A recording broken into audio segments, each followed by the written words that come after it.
Okay, a couple minutes late, but it's a Friday, so it's okay.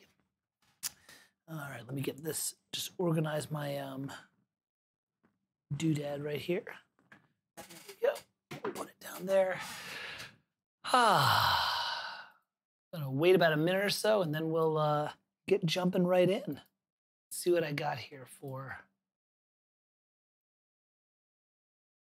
I get our YouTube up with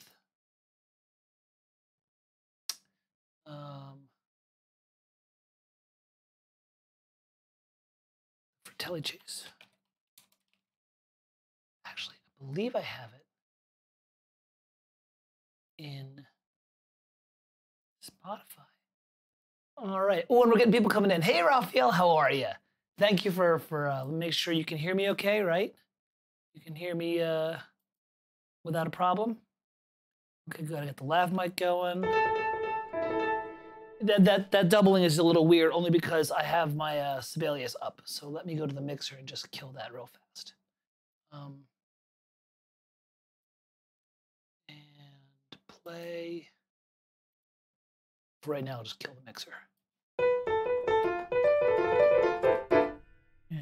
All right, cool. Levels are good? Yeah, good. Raphael, I spent the last couple of weeks through OBS putting a small little vocal chain in. And just, you know, I'm always going to have a little light nasal voice, just kind of what it is. But I think I got a little vocal chain that I think kind of smooths everything out and kind of deals with the noise reduction, so it's good. And I think I took some time to kind of adjust the levels of the piano and the Sibelius, so it's good. Like, nothing's going to blow you out, you know? I feel so bad going back to the old Farkle Fridays when I didn't know what I was doing, and you hear me and my voice is all quiet and the piano's too loud, and like I didn't do any voiceover processing. I just didn't know what I was doing, and I was like, ah. So how's everybody's week been? Raphael, how's your week been? Good? Anything exciting going on? Let me, as I'm doing this, let me boot up Spotify because I want to get the Fratelli Chase going. Look at that. In the Goonies. That was a little loud. I'll bring it down a little bit. Okay, good. Yeah, I'm excited. I haven't done that much music this week, unfortunately. It's been a week of a lot of sound design. I did a bunch of sound effects for a video game, and a lot of just being a dad. That's not being a dad. It's so bad. I mean, we did a lot of stuff around the house that was really, really important. It's been backlogged since the winter.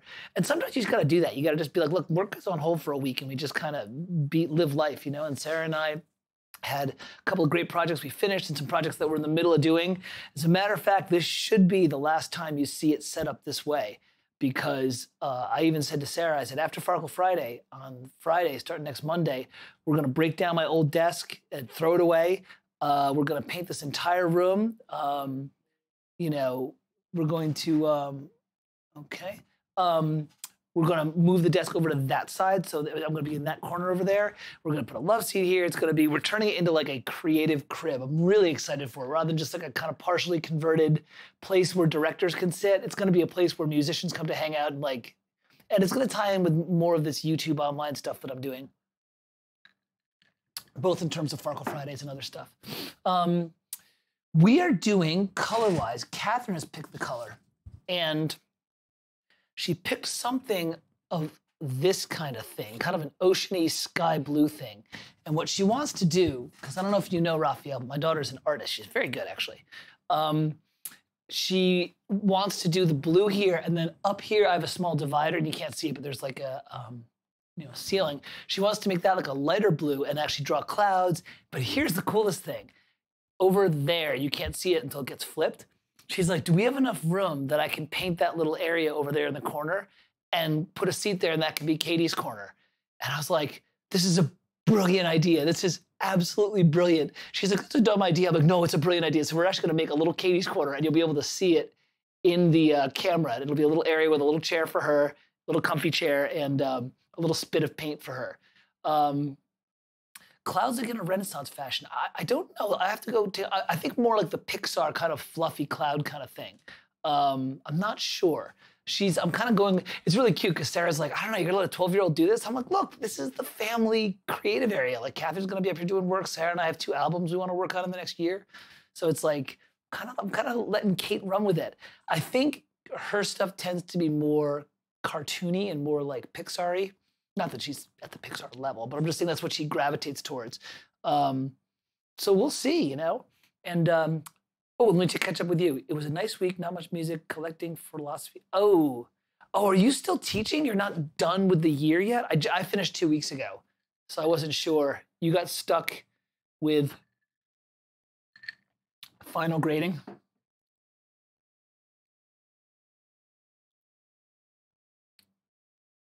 Let me see here. I have to wait because I can never tell how many people I have in my chat window. Sorry, I'm just looking at the. It's just you and me, Raphael. Oh man, if it's just you and me, I'm gonna get going in about a minute. So let's not waste time. Oh yes, Raphael, that makes sense. You're the French timeline for school is a little bit different than the U.S. That makes sense. All right, this is. I'm just gonna adjust this a little bit. Still good level. I just kind of got it a little bit closer to my, maybe not actually. I'm fine, it's working before. This is when Sarah's like, you start fidgeting. All right then, let's jump on it. Hey, you know what? Right now, I think it's just me and Raphael. Raphael, I am drinking, I'm going old, just run of the mill. It's really hot and muggy here and I'm just kind of thirsty. So this is just Evan Williams and Diet Coke. But it's cold and it's delicious, and I've had a very good but very kind of long week. So having said that, let's jump on in and let's have some fun. I don't know. Everyone knows about it. You know, no one, whatever. Hey, you know what? It's gonna be you and me. It's gonna be you and me. I don't care. It'll be fun. I blasted it out to Modernity on Wednesday, so everyone knows about it. Let's just have some fun. First, let's go back and listen to it again. Get our ears back into it. I apologize. I did not get a chance to listen to it this week. Oh, good, you're opening something too. La Charrette with infused vanilla. You know, before we jump in, I gotta tell you, Raphael, my best friend here, Avish, is become a big sipping rum person, and he brought a couple of good ones over for me last week when we had a meeting. And I am really impressed with the quality of the high-end sipping rum. Like they really do these various infusions, and it's not just a sugary molassy hit. It's got like flavors and evolution and things like that. It's really impressive. So La Charrette, I'll have to see if they have it here. It might be, is it European only? Can I not get it in the US? No. I actually just I finished up some scotch, and so I'm gonna try some new mid-priced bourbon. I'm gonna try, is it Ethan Craig? Something like that. It's some bourbon that like on the whiskey review said is really great for like $35, and I think it's something Craig small batch. We'll see. It's supposed to be very, very good. Craig small batch bourbon. Elijah Craig, that's what it is. Elijah Craig small batch bourbon. I'm gonna try it this weekend. Yeah, the rum definitely does that. All right, let's get kicked off with this. So this was Dave Grusin. It says 2010, but the Goonies wasn't that. That must have been the re-release, because obviously it was like 1985 or something. Let's listen to what's going on, and then we'll track along with what I'm doing here. What I did with the Sibelius thing. And I think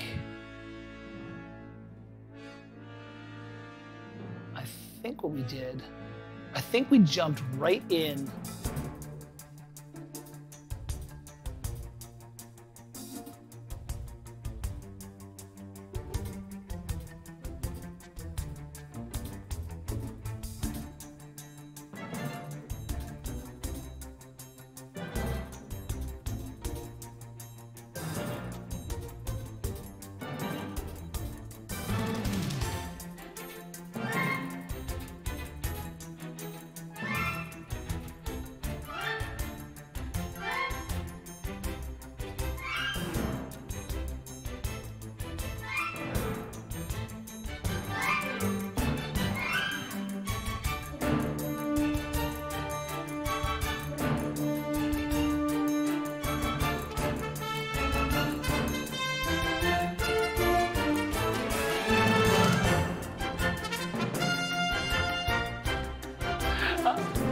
my God, the call and response, it's so fantastic.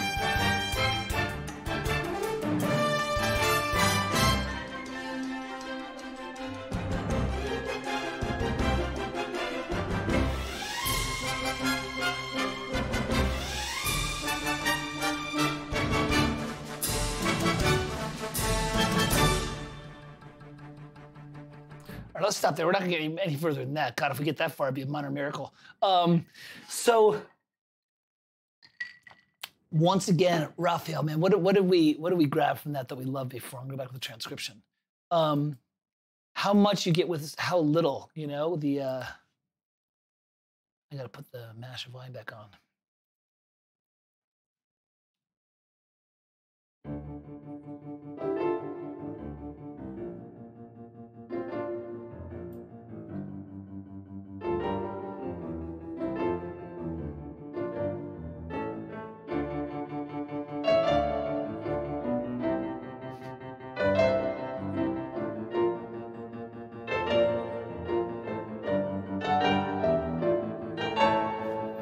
All right, so what we saw last time was just how much he's able to get with some really, really simple things, a very stock chord progression, but it totally works. Just harmonies and thirds, two-part harmony, it totally works. Now, and you can hear it in the actual bit, he goes to the relative major, and it's like, I mean, this is obviously like a very Baroque slash, let's say, Mozart influence, because that's the kind of thing that like Mozart would do. So I guess Grusin, you know, whatever this meeting with the director, I guess was apparently getting like temped with like Mozart and blah, blah, blah, and things like that. So let me just double check real fast. I just got a ping from VI Control, the Discord channel. Yeah, share it. Sorry, I'm just real fast. Patrick was like, oh, can I share the stream? I'm like, no, close. Yeah, share. I don't care. It's totally open. My apologies. I don't usually do this. It's just I have Discord off just so I can do this, and just put Discord's on my phone for these kind of things. All right. So let's see here. So the first thing that's going to happen is we're going to deal with the fact that we're now moving from a relative minor to a relative major.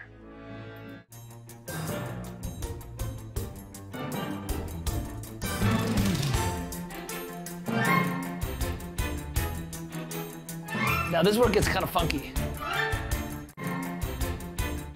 Okay, I'm gonna kill this now because I need to.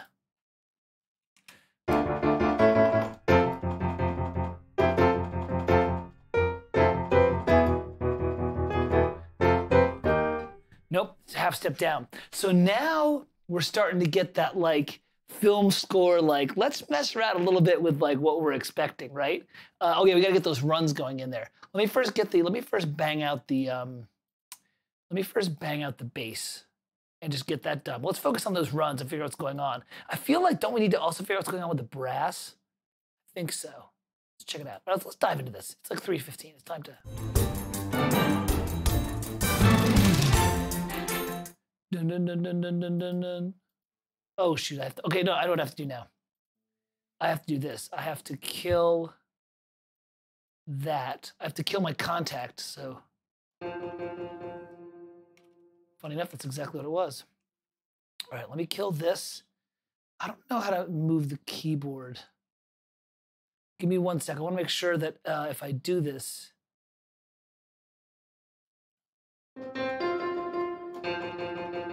There, you can see that okay? Good.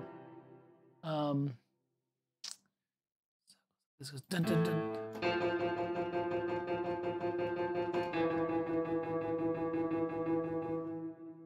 It's very exciting.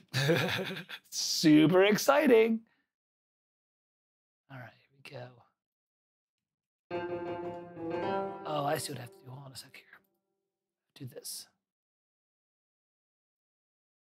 And then that doesn't work.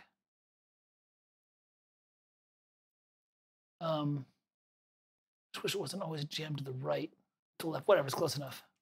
Okay, good, that'll work for this. Okay, let's go back. Now we're gonna get into dive-in mode here. Thanks, I've got everything set up. We're gonna dive in and see what's going on with the, that's sense of space.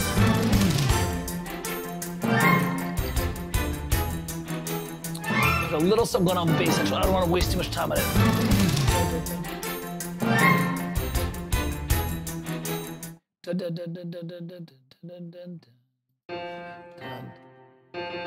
Might be a 5 there, but he might be doing a 5th, maybe. Dun dun dun dun.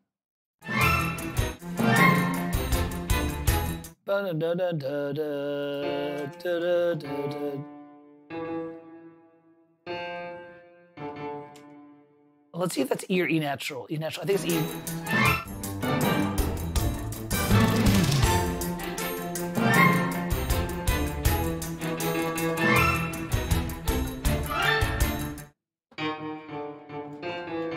That's kind of cool. He's basically like doing this. He's doing that that harmonic motion from like F to, you would oftentimes see in Baroque or in pop tunes, right? F to a C with an E in the bass to a D. But what he's doing is he's treating each of those bass notes as its own tonic. Right, which is kind of cool. It kind of like throws it out of the key for a bit, which is very film, you know, kind of thing. So I don't want to spend too much time. I want to get to those runs because Raphael, we want to work on those runs today, right?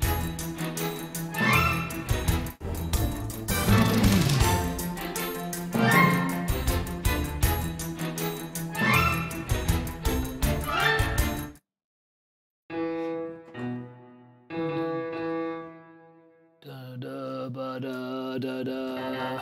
It's a C there. Whatever. I'm gonna put rehearsal B too, just so we know. Rehearsal C. I must have done this earlier. Okay. So that's our thing there, and you can hear it kind of moves up in intensity a little bit, but I'm not gonna sweat that too much. Well, you know, whatever I'm at right now, mezzo forte. Just maybe put like a little poco crescendo or something like that.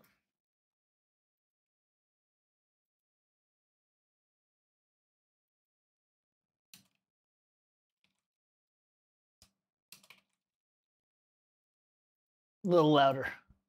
Or just, fuck the Italian. Why do it in Latin? Why do it in Italian when you can do it in English? Come on, come on. All right, you know, it's funny. I'm just gonna nerd out philosophically for a second. People get so bashed on like, oh, those minor third ostinatos you get in trailer music. But in a sense, that this dancing little figure is from that same world. You know, it's just, the difference is when Mozart and Haydn would do this stuff, like, they were thinking about the line moving somewhere and not just back and forth. I think that's the big difference. So there's nothing wrong with doing this kind of stuff. But it's got to go somewhere, you know. You know.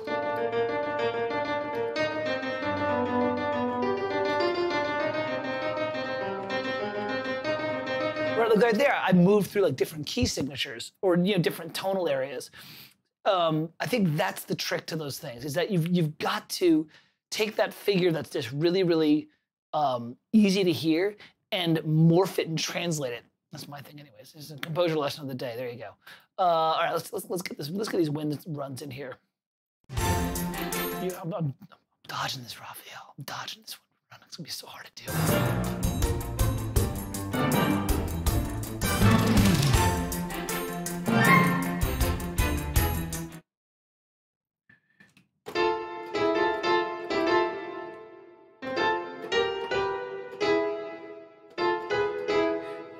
Let me just get that real fast.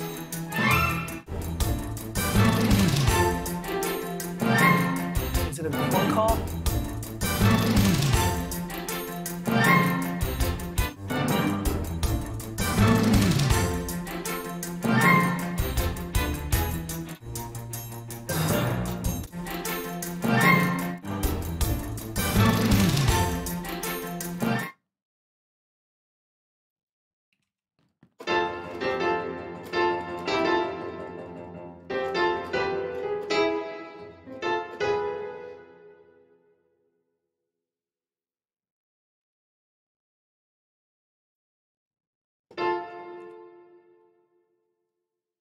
Let's start with that. I don't think that's it. Dun, dun, dun, dun, dun, dun, dun.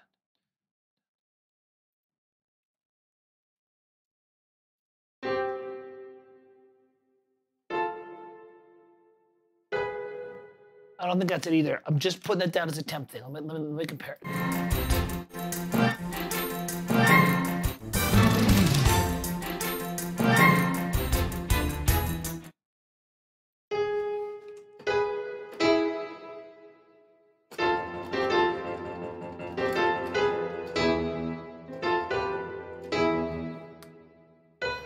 It's that. It's flat. It's a natural.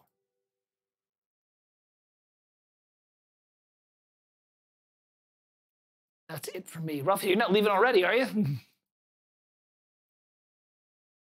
Okay. Give me 1 sec here. So I just got pinged again.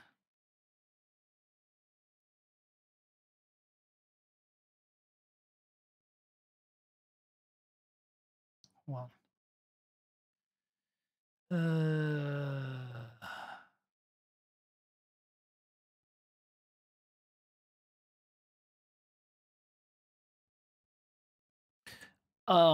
Everyone's asking me, they're like, when's Farkle Friday? I'm like, it started. It's just me and Raphael hanging out. Let me think. Yeah, it's a natural. I think he's in the key of F still. He actually shifts the key, the tonal center. You know what I mean? He's not preparing the E tonality here. He's still in F. The question is, Raphael, let me use your ear. Does he stay in thirds here or does he do the horn call? Does he go? Or does he go? I don't know if I'm hearing that. Let me take a listen. Hear the difference?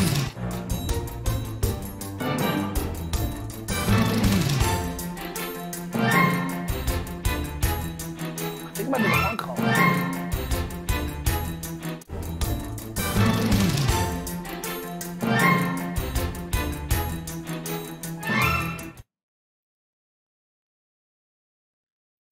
No, man. Yeah, you know, everyone knows they can just come and tune in later. That's right, man. You and I are gonna have some fun. I'm having fun. I don't know, Raphael. Thirds are. Let's leave that for now. I'm not gonna sweat that. Bum, dun, dun.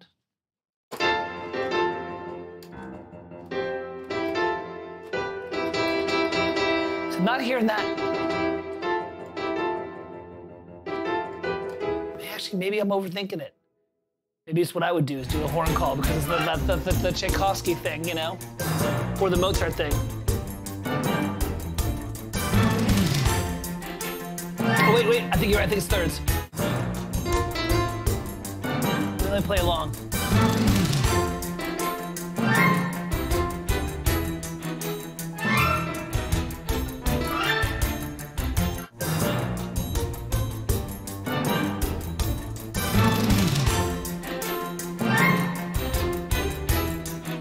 I think it's thirds. I think you're right, Raphael. I think it's thirds.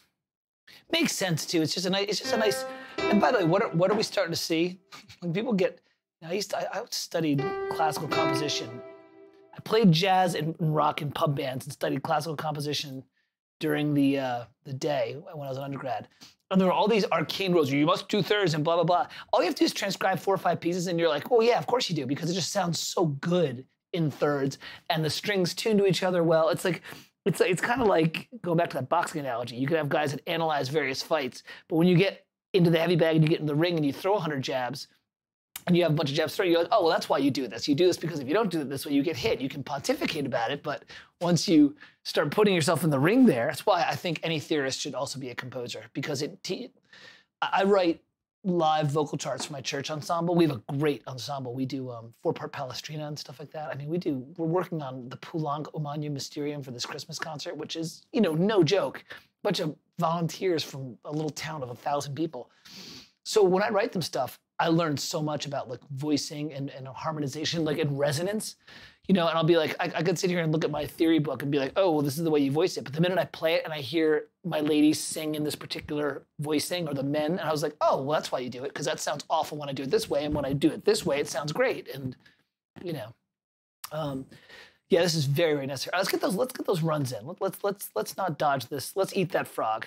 You've heard that, Raphael, right? The whole eat the frog. It's an old.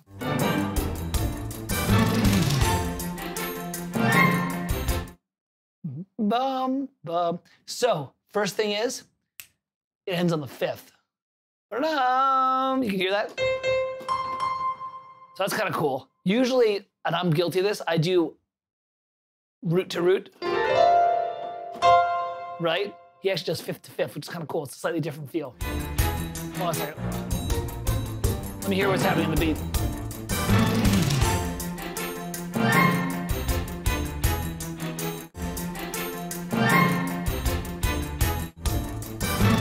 One, two, three, four. Right. Work backwards. And that's the right octave, too. See if we can catch the beginning note.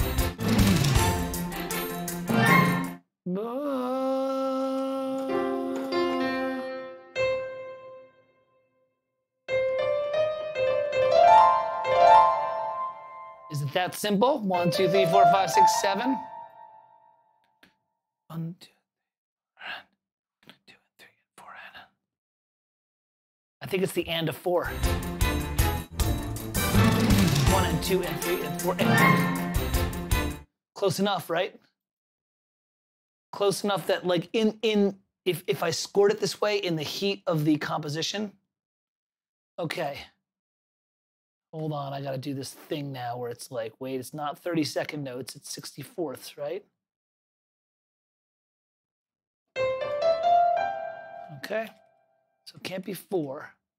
Oh, I know what it is, we do this. Right?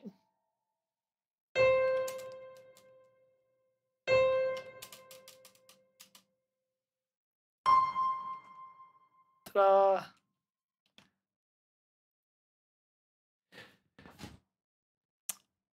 Going back to the chat, I think it's in thirds. It's very efficient orchestration. It only does the necessary stuff. Yes, yes. And by the way, something I talk about when I teach fundamentals of orchestration, I'm thinking about putting together a little fundamentals of orchestration paid thing, which is these 5 rules of orchestration that get you to being a good orchestrator. It's funny. It's almost like a prelude to like orchestrating the line. It's like, do what I'm doing, and then you're okay. And then you go to orchestrating the line, and Alan will take you to the place of, Ravel.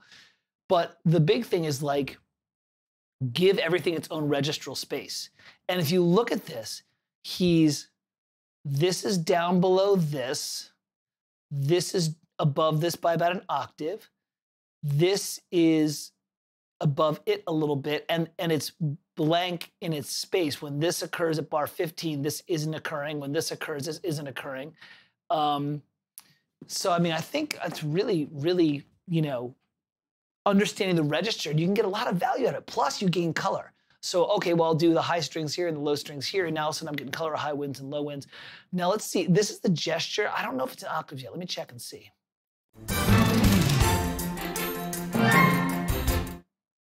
Boom.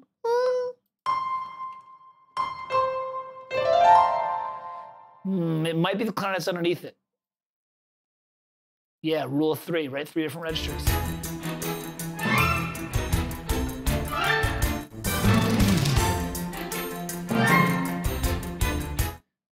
Let's listen to it in octaves.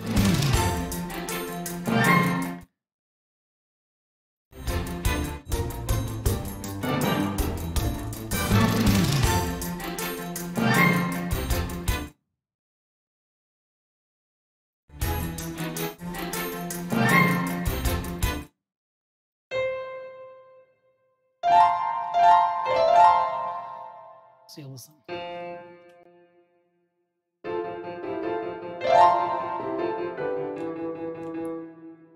That.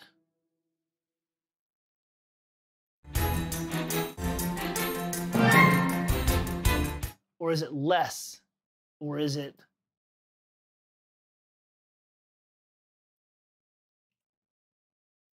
this?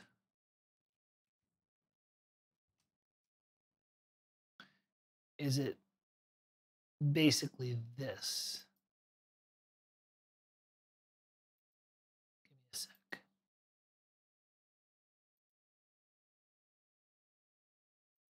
This is something you'll see in Stravinsky. right? Oh, shoot. I don't know how to do this right. No, no, no, no.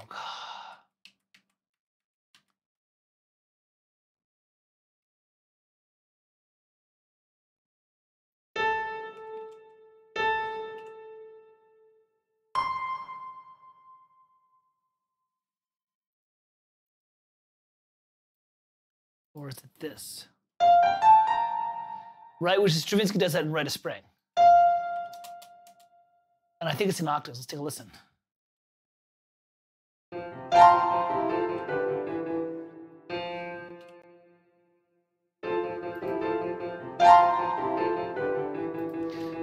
I'm hearing an oboe in there, whether it's at the octave or at the unison. I'm not sure. Let me see what's going on. Oh, the figures basically clearly separated 3 different registers. Clarinet's an octave below. But there's an oboe. Yeah, exactly. Raphael, you're hearing the oboe too, right? Right? I'm hearing an oboe.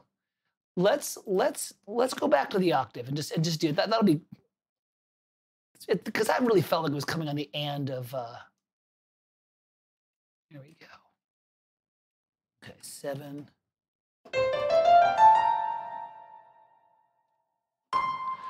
Let's do that. And definitely the flute's the high thing, right? So let's label that. I'm not gonna sweat this too much. This is like flute. Now, if I were doing this as a sketch, I'd put plus ob 8 VB, right? Just to like let me know what I was doing. If the oboe's an octave below, I'm not sure. I think it might be the. Let's go take a look. You know what it could very well be? It could be oboe at the unison, clarinet an octave below.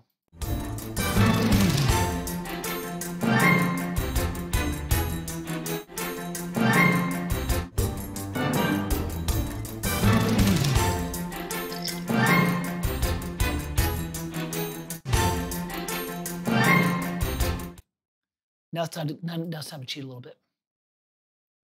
I'm going to load up my old Hollywood strings. Not Hollywood strings, Hollywood winds, whatever that old one is from Cinesamples, which is actually really good. And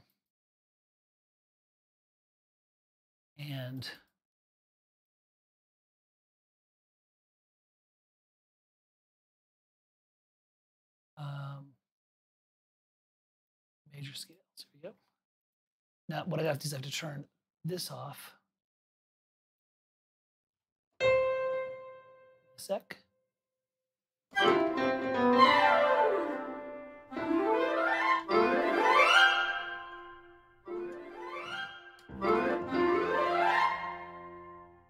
Okay, let me just turn off. We're gonna cheat a little bit and see if we can figure out what's going on with this.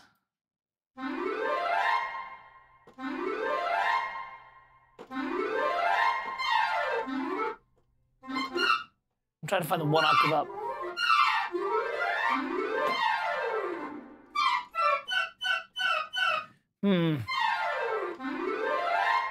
That's 2 octaves up from the 5th to the 5th.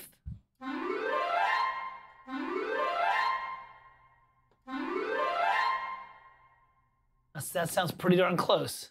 And that is oboes and flutes at the unison, clarinets an octave below.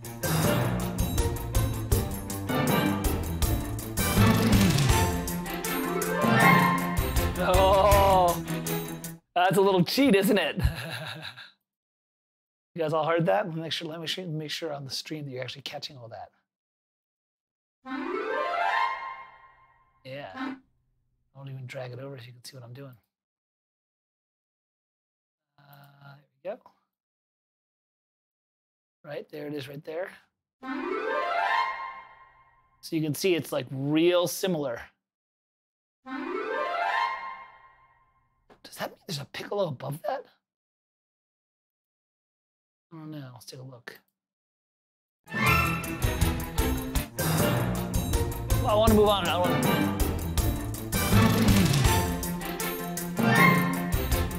Oh, gosh. It's in 3 octaves. Whoops.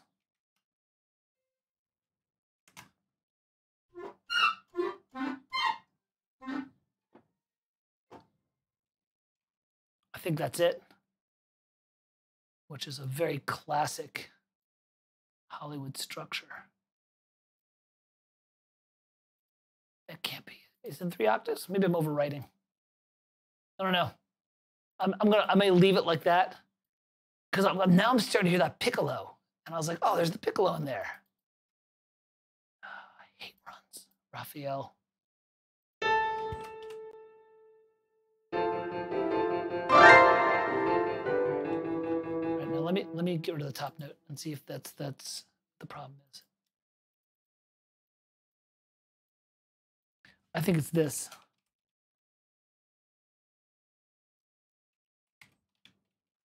I think that's what it is.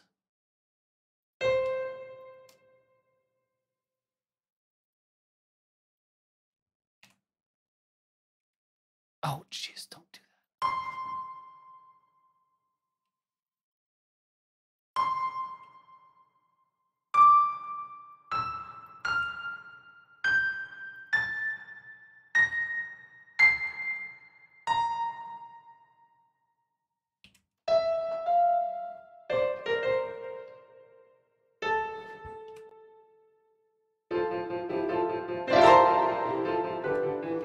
I think it's just 2 octaves, I think.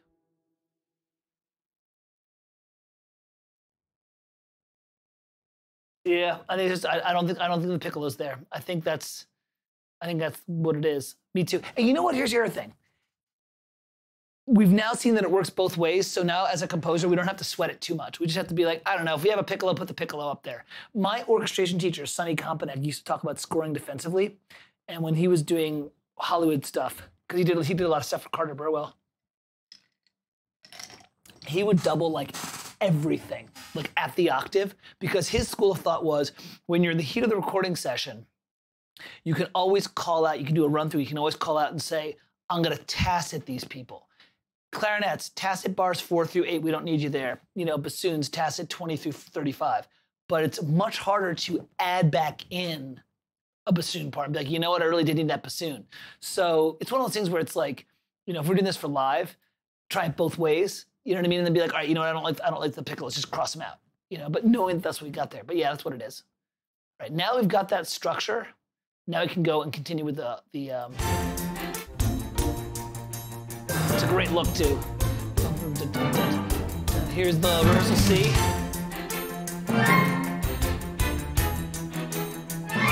Bum, bum.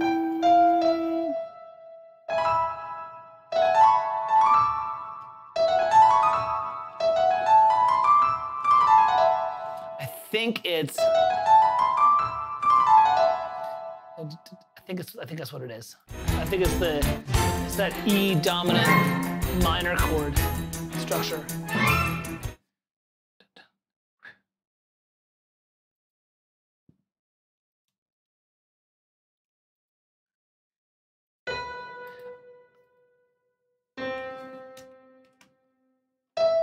Whoops.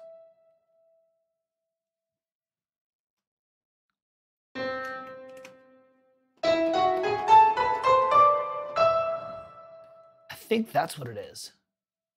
Oh, don't do that stupid thing you do when you're trying to, that's what I want. I want that look. All right, and let's get the strings in there too.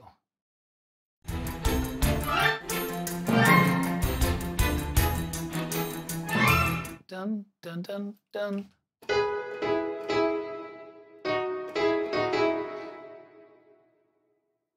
I'm just borrowing this because the rhythm is the same. See, you're not in, there we go.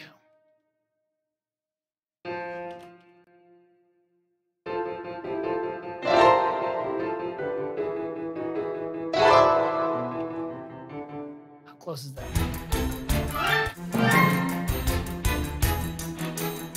Oh, you can hear the fifth there. Boom, boom, boom. You hear? Or am I making that up again?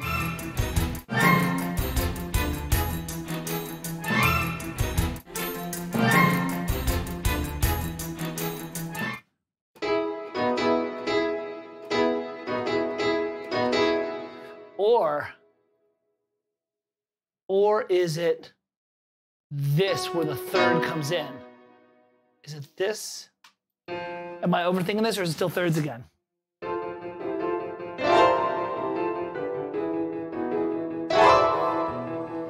Because I'm feeling like there's that B there. Oh, maybe it's let me see if there's a timpani happen. Maybe it's an overtone from the timpani.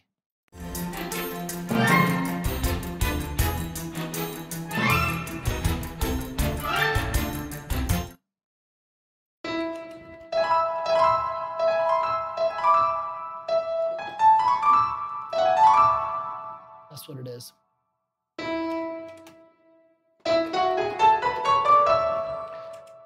It's a mixolydian. It's a dominant scale. I think that's what it is. Okay.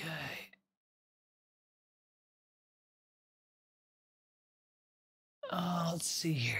Nah, not really. Is it? Does it matter though? No, it only matters because when transcribing, I'm really trying to kind of get everything. But I think I might be just hearing that B. Yeah, or just my ear wants to. You know what I mean? Like, oh God. Yeah, I don't know, man. There's a B in there somewhere.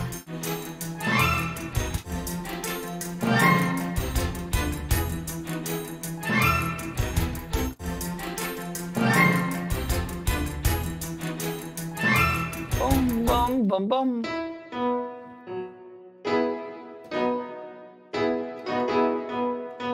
It's not that. Oh, I'm not gonna spend too much time on this.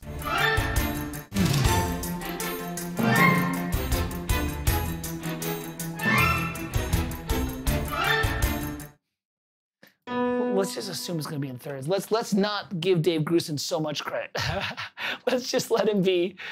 Just let him be a typical composer, having to write this very quickly. I'm just going to stay with thirds. Thirds are going to work. Thirds are going to work. I got to keep moving. Got to keep moving.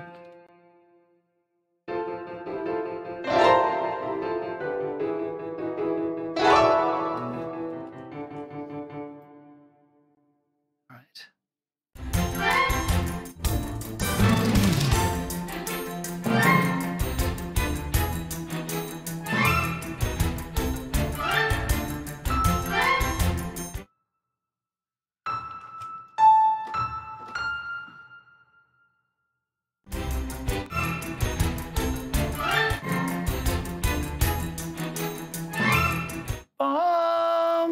Good.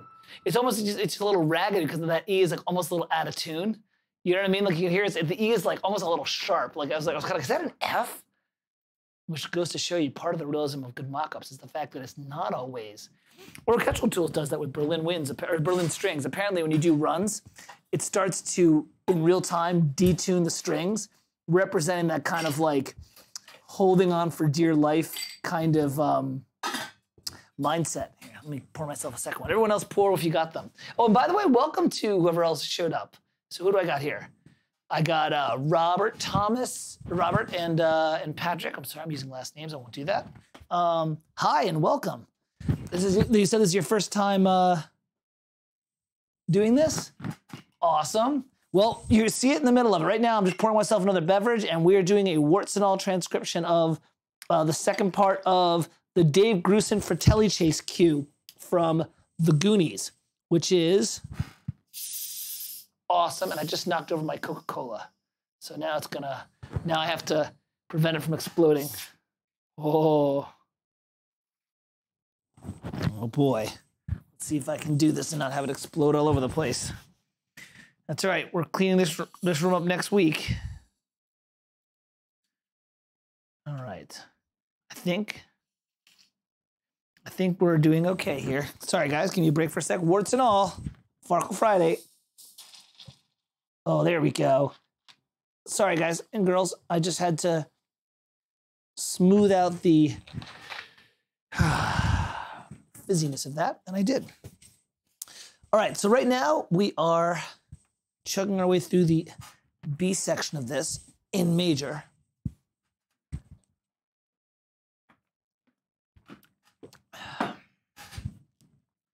All right, here we go. And Patrick, good to see you is here as well. Let's see what we got here. Raphael said the thing A natural. What do you mean by that? I'm not sure I understand that question. Oh, and I need to get back to the transcription bit. There we go. So you can see what I'm doing. Okay, let's see here. I'm not gonna spend too much time on this.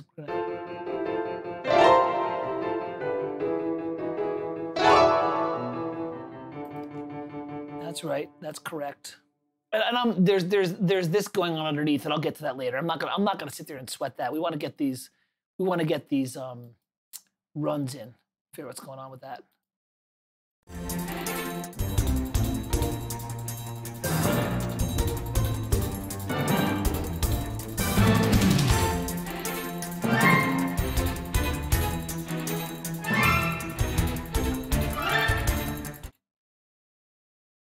Done.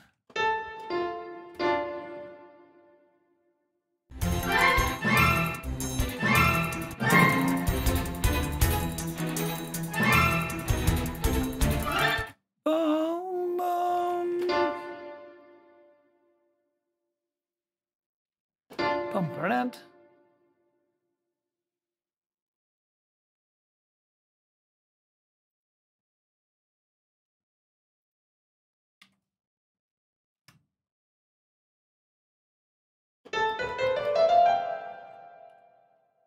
Those aren't the right notes. I'm just doing it as a placeholder because that happens pretty fast.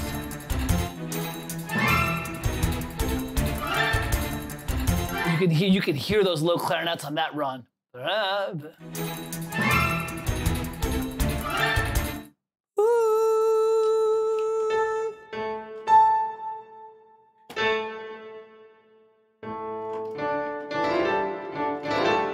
might be just a quintuplet.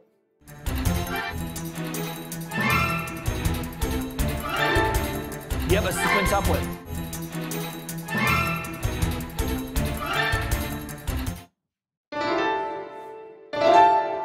That's all that one is. Well, that's easy. I've written this stuff. I've written that stuff on the last orchestral piece that I did. That's gonna be 5/16. Sure, why not?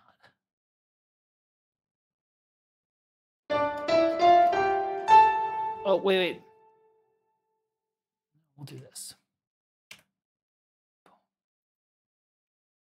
We'll do this.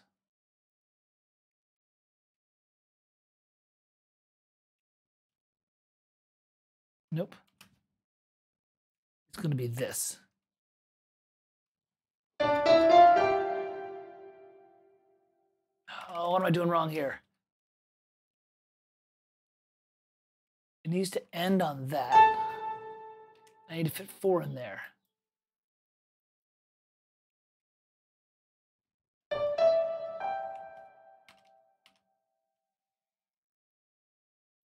I'm going to do it this way.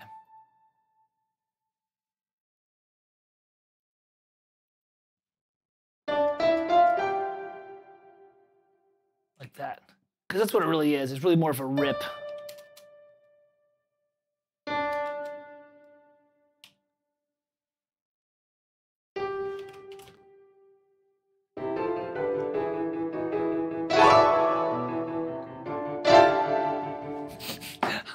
Good job, Sibelius. Way to mangle that. Way to mangle that performance.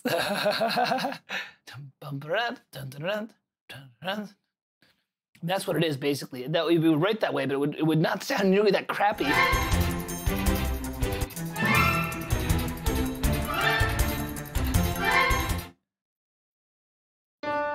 Dun. That's it right there.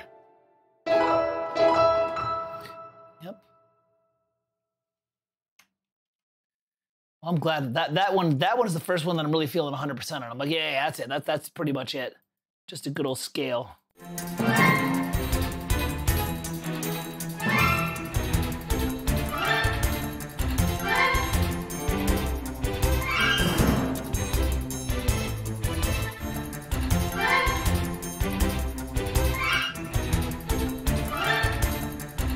Let me get to this bit. Let me get the bass done here.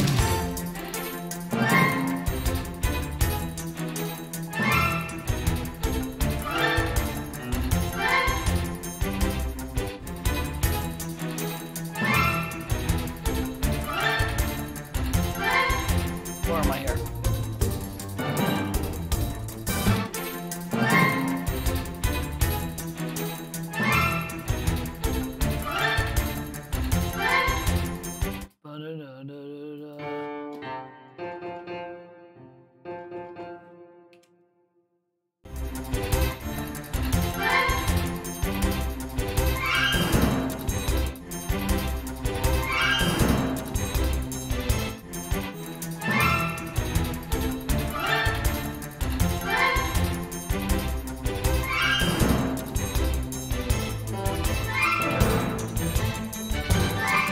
all over the place now.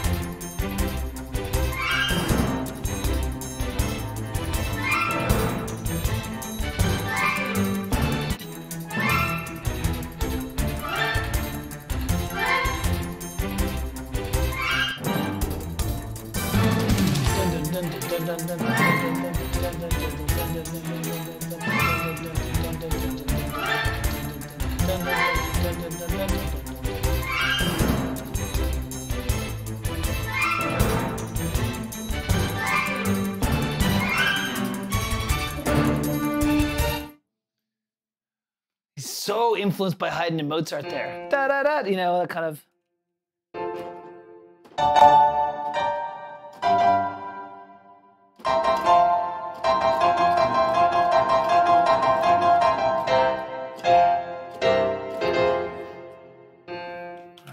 What I got so far.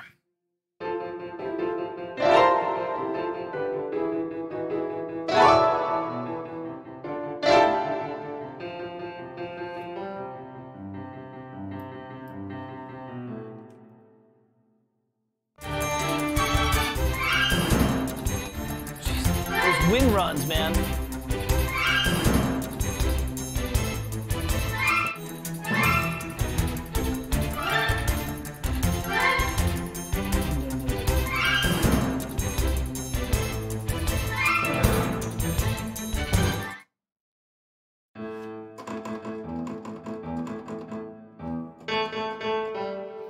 He jumps up an octave there.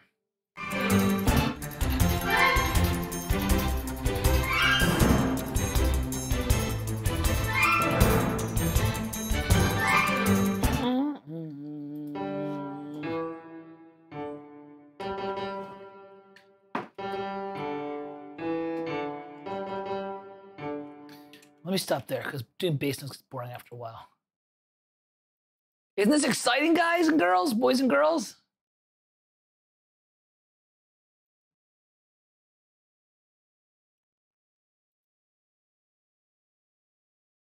All right.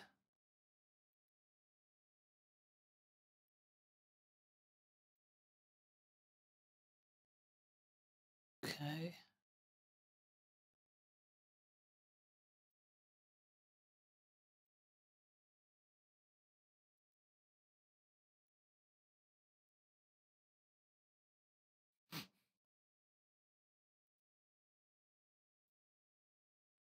All right, let's see here. Now, we're learning a lot about this. This is really cool because we're seeing just how, with just simple classical gestures, he's able to get all over the place. Let's get those wind runs in there. I'll fill these thirds in later. I'm not worried about that right now.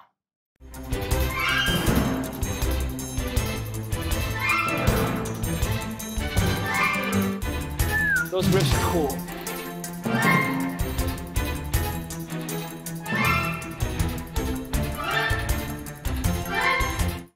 Boom. Dun, dun, dun, dun.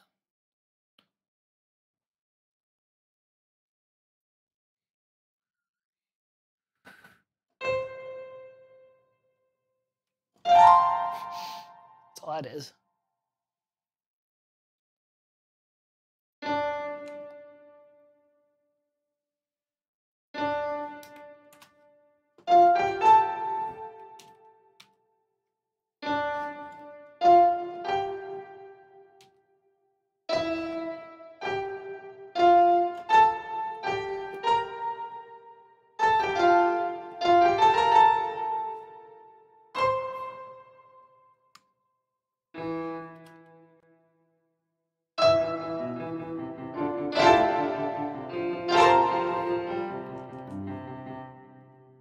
That's what that one is.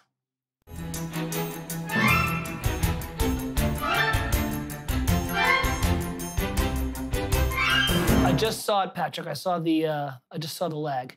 Patrick was just checking out the lag on this. I think it's like 8 to 10 seconds or something like that. Oh, you're fine. I just kind of check every so often, and feel free to refresh your beverage while you're waiting. Here we go.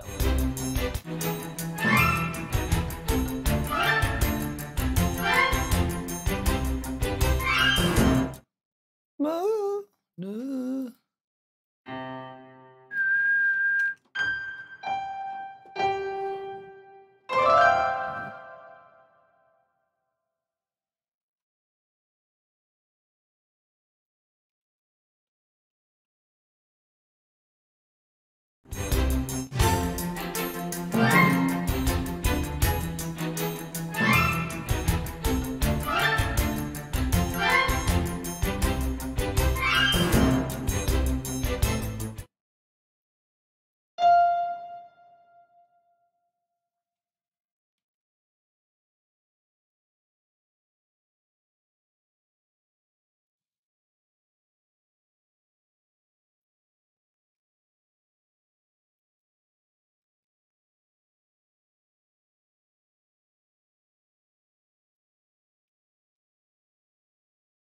That should be it.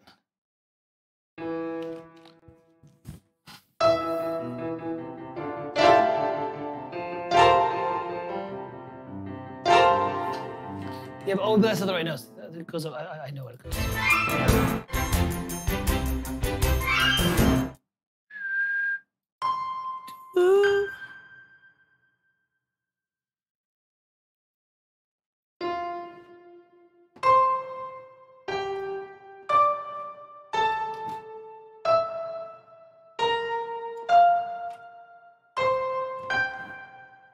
I think that's it.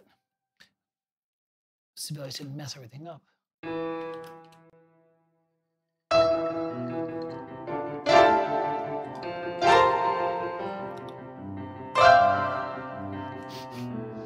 Do I have? Tell me at least I have Note Performer on. God, thank goodness. All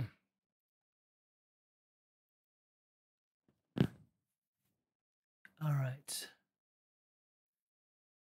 1 minute and 30-second lag. That's humongously long. That's all right. It's going to be what it's going to be, you know? But thank you, Patrick, for that. I wish I knew how to fix this a little better, but, you know, it's kind of like, I kind of put everything on YouTube. I kind of like the searchability of it and stuff like that. All right, let's get this a little bit cleaned up. I am not going to sweat this bum, because we all know what it's doing. It's just accenting this cornerstone line right here. There's some line that's like that's all it is, just doing those little hits, you know. Let's get to that brass. Oh yeah. You know what? Let's skip this. We know what's going on here. We'll get to it. But let's, if we're gonna do the rips, Raphael, let's take a look at what we learned. I'm pretty sure it's scalar here. You'll notice I just did a straight 5-5 in a scale. And I learned this, you can do non-scalar runs. You totally can. Again, Stravinsky doesn't mean Firebird. He does these kind of like pseudo leading tone chromatic riffs where it'll be like, you know, that kind of like that, you know, those kind of like, just like a rip. And they're great. But, you know, wind players spend years practicing their scales up and down fast. It's really easy to just give them a scale and have them do it. So starting with a beginning note and an end note and then just filling it in with the scale, it will guarantee a very, very good rip. Here you can see a rehearsal C, bar 18. I've got like just the 5th to the 5th, just an F major scale. I think that's it. Little not sure about this. I put the Mixolydian mode for this. Just because the D is coming up, and I was like, you know, it's always good to kind of like, if you're modulating through stuff, to kind of incorporate some future notes. Once you get here with these little rips, these are really just rips of a 5th, D to A, F to C. You can kind of hear that, just moving around in the octaves. You know, the big thing is whether or not there was a piccolo in the high octave here. That'd be something where, like, you know, if you're to do a live orchestra, or you do a mock-up, write the piccolo in and then just listen to it and just be like, I don't know, I like it or I don't like it. You know, it's not like that's not the end of the world subtly, because it's just the gesture. You know, it's just, you just want that sheet of sound. And it also depends upon how big your orchestra is. If you have a small TV orchestra, maybe you don't have enough people for it. You're like, I don't know, I only got a flute and a clarinet. So guess what? You're doing it in octaves, and that's what it's going to be, you know? You hear that a lot in Ron Jones's stuff for Star Trek, the Next Generation, where you can tell he's got a studio orchestra of like maybe like 30 or 40 people, maybe not even 58, maybe like 40 people, and you can tell it's like he's got one flute, one clarinet, right? You know, so that's yeah. I'm just take one more listen to this. No, let's move on to the brass because I'm not worried about the bass. We all know what's going on with the bass. You can figure that out.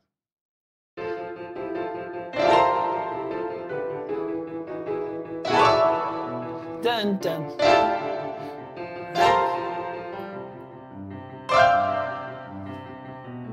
And now I wonder if those hits were because of action on the screen. Because it was funny that little run here, that C to, in bar 24, that C to G one was kind of pushed back a little bit. So I'm wondering, maybe that's what it was. Anyways, let's get to the let me just count down and get to it, all right?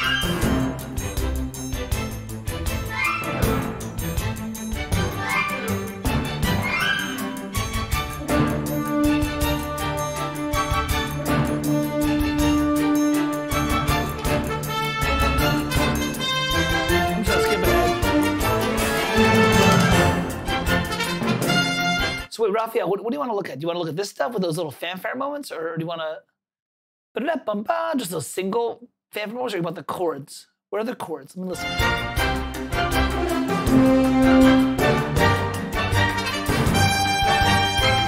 Because that's just strings and wind. Oh, here. You want to do that? Or this?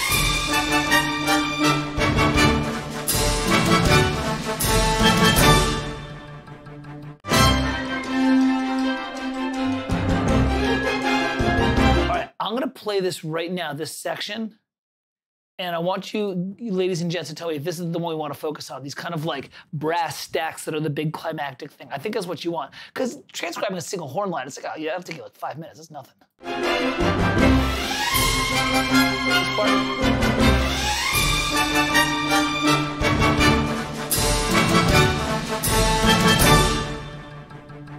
Or is it later?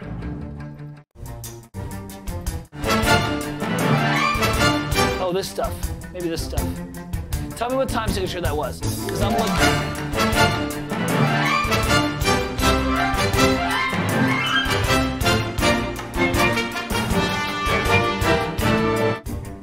I think that's what you're thinking about, Raphael. I think you want to do the stuff over at like 148 or something like that, right? I want to jump into that. I don't want to go through the whole thing if the important stuff is the brass stuff. So I'm going to sit back here for 1 second and enjoy my beverage while you all weigh in.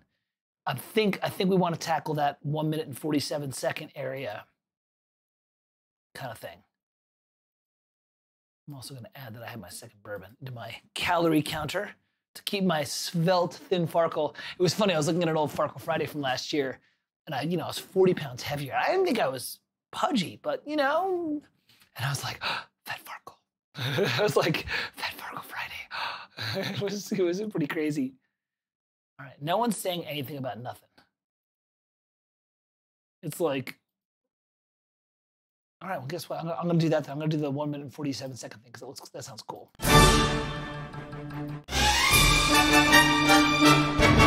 Not this though. We're talking about those stacks.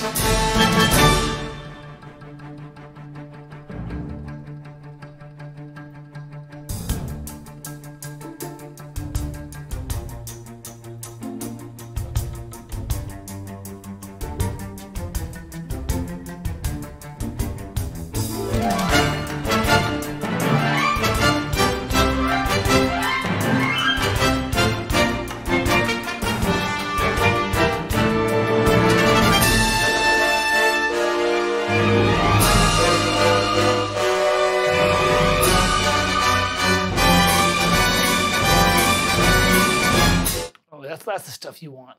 All right, I'm going to cheat a little bit here, have some fun.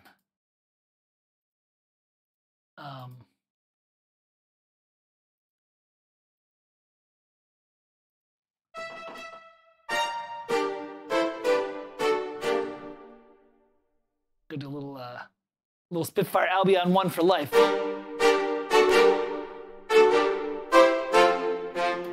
Oh, I got to do brass high and brass low and brass mid. Give me 1 sec to just put this all in. This is actually when it's really fun to have these kind of more contemporary libraries, the ones that are like actually like multi-mic'd and all that, is you can kind of like fake a sound, you know.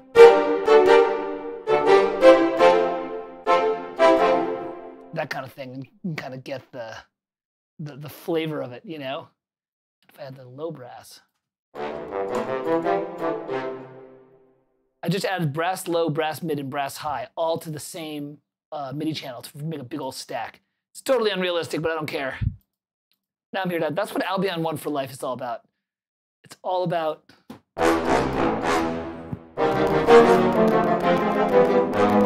good job. You hear all that stacking? I just blew out like 1,000 voices into my content because of the scripting. I pressed one note and like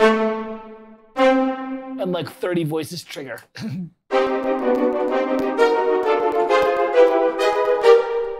Not bad. It's got a good sound to it. All right, let's get back to this and see.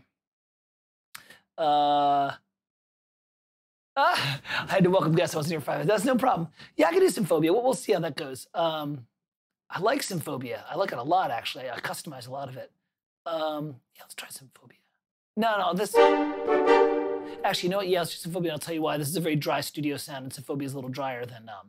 People don't get it. People are like, oh, Symphonia is so big. I'm like, yeah, it's big and wide and kind of present, but it's not very reverby, as opposed to Albion, which is actually softer and more relaxed in its sound, but is very spacious because it's recorded in air with like maximum reverb.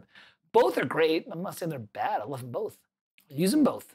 Let's go to brass ensemble short notes. We'll do Spitfire, and we'll do this stage.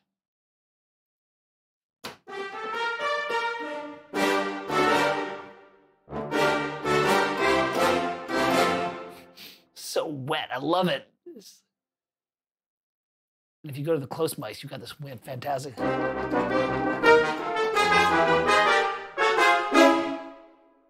It's pretty cool, right? All right. Dude, Symphonia still has a lot of life in it.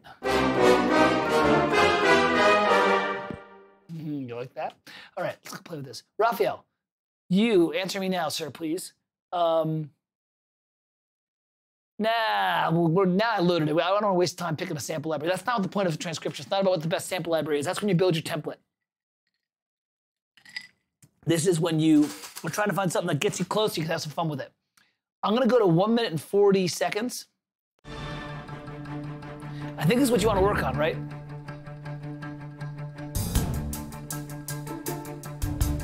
Not this.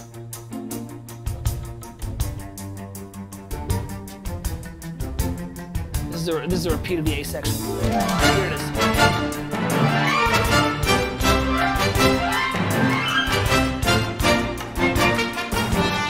Is that what you want to work on? That kind of like 1 minute and 50 second? Because this is a really cool section.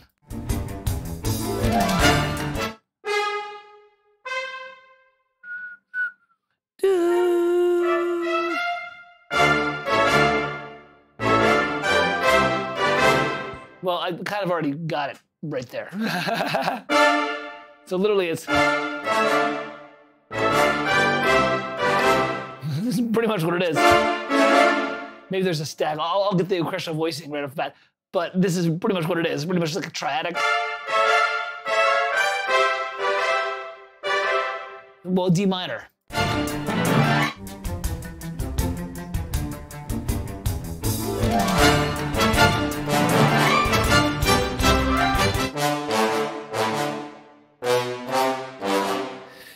So that right there is in, it's in F transposition effective. Whoa, hold on a second.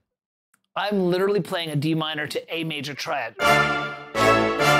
That is D, A at concert pitch. So you're saying it's in F transposed do you mean it's the relative minor of F? Or do you mean it's a transposed instrument? Because I have not heard of a brass instrument that is transposed to A. They're either transposed to F or to B flat. B flat trumpets, horns in F, trombones in C. Is that what you're saying, that the horns are in F? Which is fine, because that's the difference between transcribing and score prep, you know? But I'm not sure you and I are talking about the same thing. Either way, I'm gonna go jump in, I'm gonna transcribe. This is gonna be cool.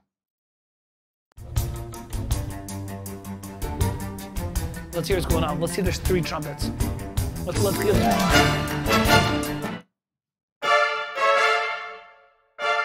I'm gonna go to the close mic for this, just because it's a little bit more appropriate for what this is.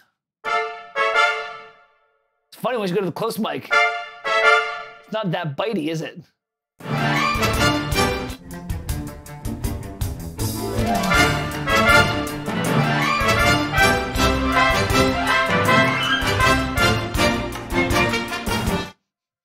Well, that's pretty easy.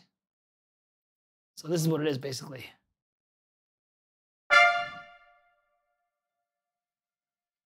Dun, dun.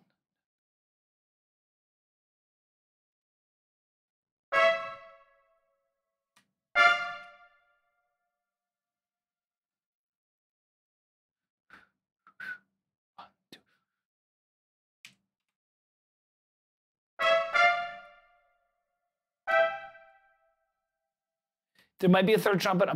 I know I'm hearing 2.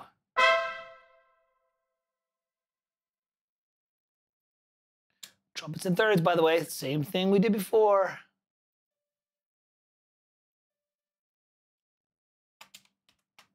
A little mariachi right there. Now, give me a sec here to get this and make sure I'm playing it the right way.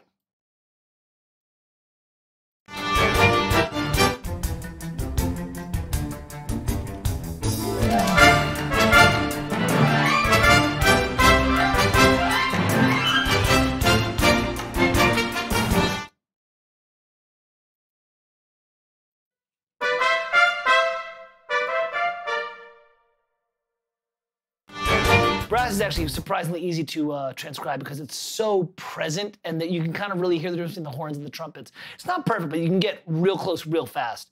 Winds can be tough, man. For such a colored instrument, they blend together. They kind of blur together. You're like, wait, is the clarinet on top or the oboe on top, or I don't know. You can always hear the trumpet because it's just got that cutting sound.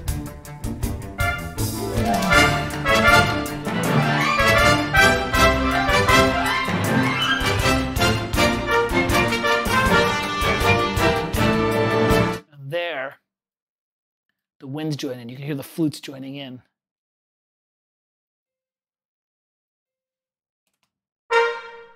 Oh, don't do that. Not a cluster. That was me just in my second.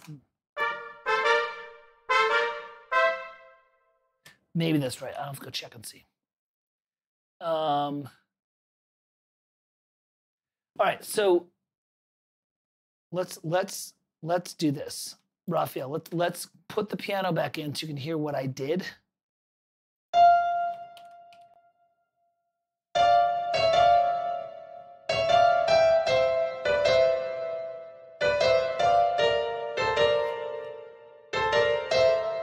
And that last one might be wrong. I'm gonna go back and check it again. But that right there, that's right there. That is a classic, 5-to-1 D minor thing. It's in the key of F, but it's the relative minor, which is a D minor. So, and so that's the. I'm actually trying to play on the. I'm actually trying to play it on the ukulele. Really, that's awesome. I totally respect that. That's awesome.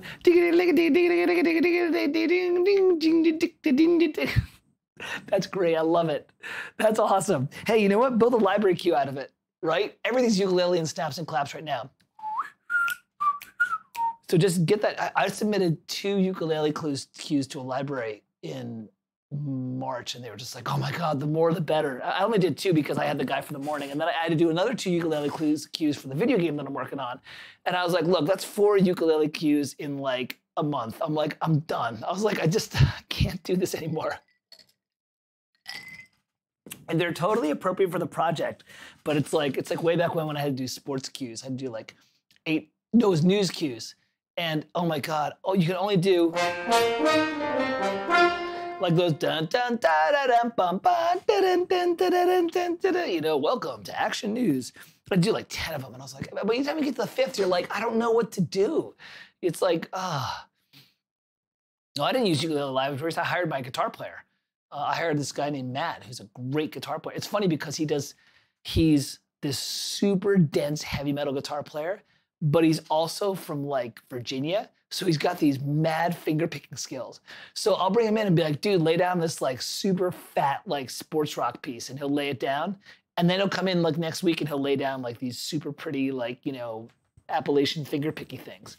No, I'm not going to ukulele. I'm already learning like 5 instruments. It's ridiculous. I'm like, you know, that for a couple $100 I can get like, you know, a bunch of cues off him, and he's super easy to work with, and he's fast. So it's like, it's all you need.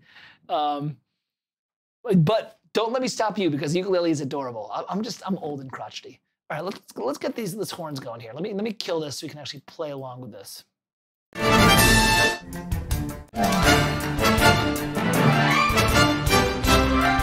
Okay.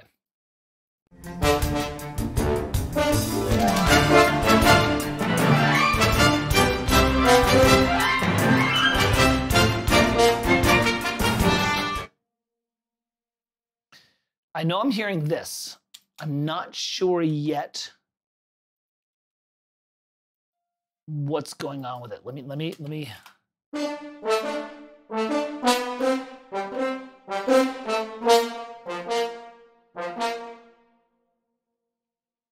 So I'm hearing this.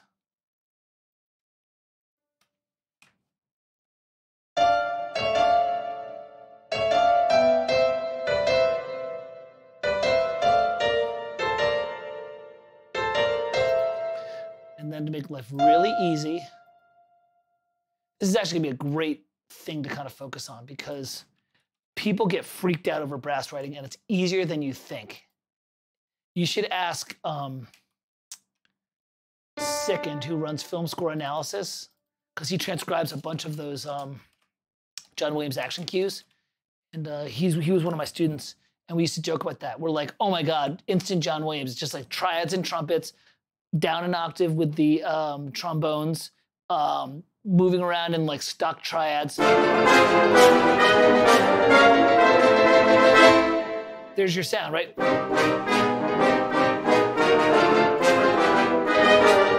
And everyone's like, oh my God, it sounds so big. I'm like, it's all it is. It's just 3-part writing. Right hand does the trumpets, left hand does the trombones. You kind of, you know, the French horns, if they come in, they kind of balance between them. They kind of fit in between. It's like, you're just, that's all it is. It's really that easy. And then you just kind of move around and you ignore any sort of tonality. You just do gestures.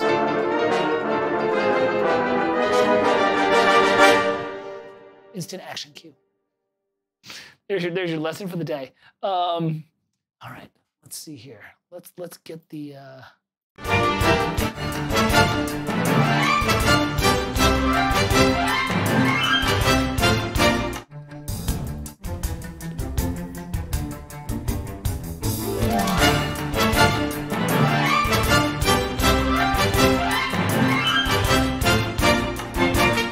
Can't be that simple. Can't be just 3 notes.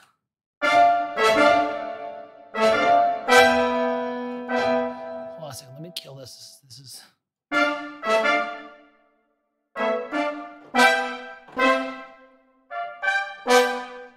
Oh, I'll bet that's it.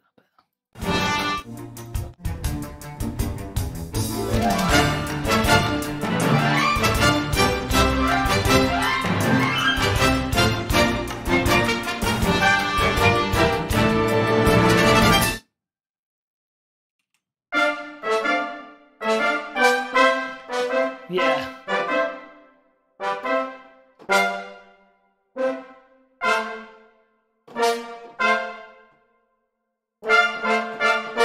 Yep, it's not that, it's a 4th. I got a little cocky. I was like, oh, it's just thirds and the trumpets. Oh no, it's got to fall off the chord.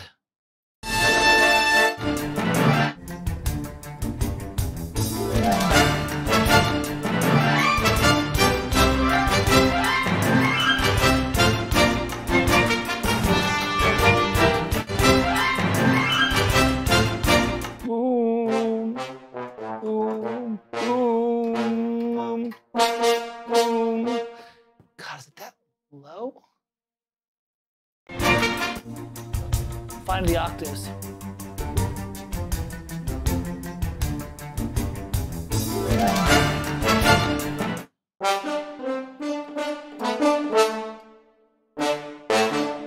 Oh, I'm not hearing that lower octave.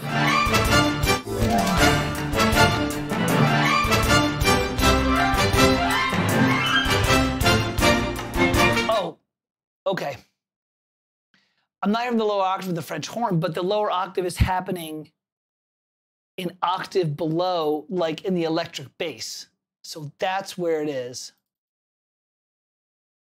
So I'm going to put this down.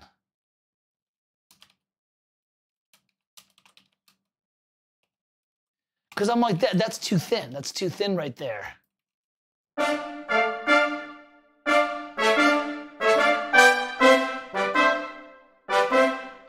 Right? That's too thin, yeah. And I think there's only 2 trumpets.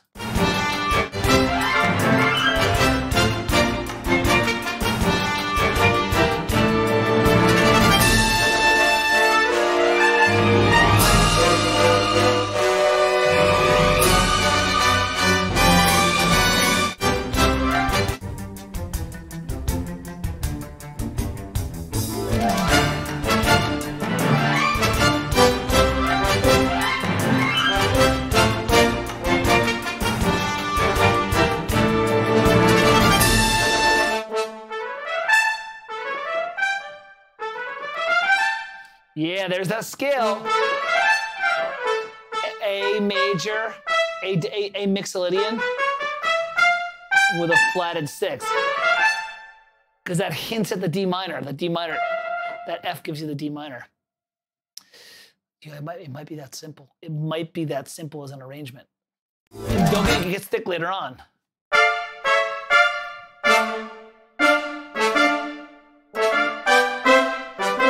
Now do the octaves. I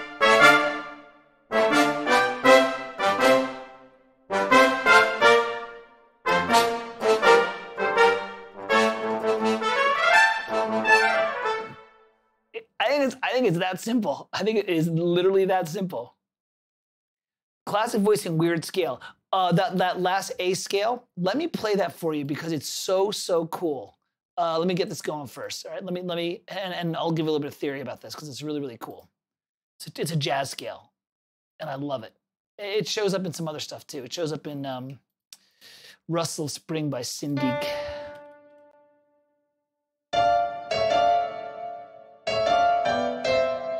Yeah, that's it. I mean, like maybe there's a third trumpet in the lower pedal point.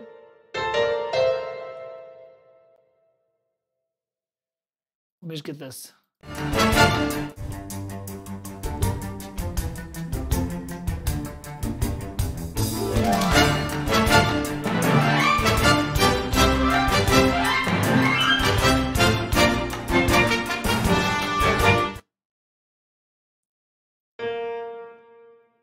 Dun, dun, dun, dun, dun. Does this.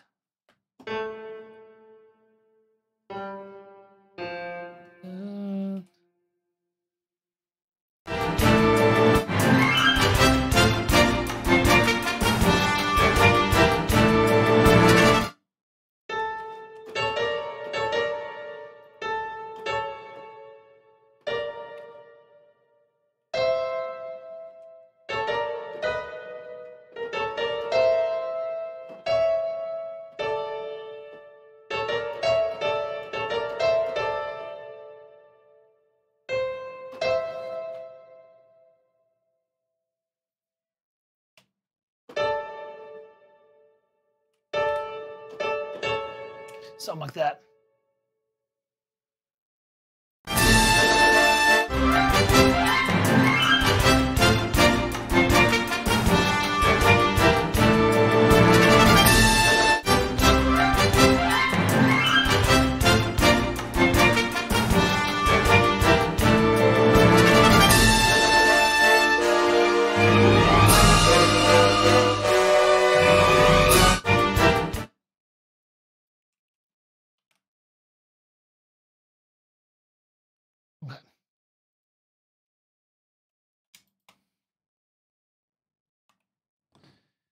So that scale, Raphael, that was going on, yeah.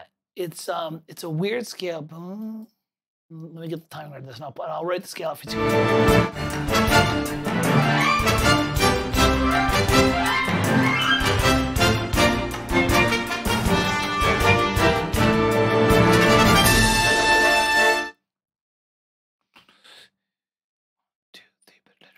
One, two, three, da, da, da, da, da. 1 and 2 and 3. 1 and 2 and 3 did.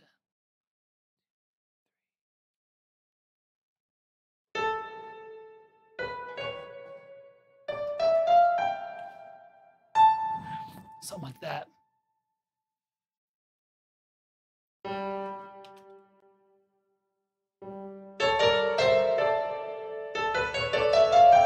No, except it's not an 8th note, it's a 16th note.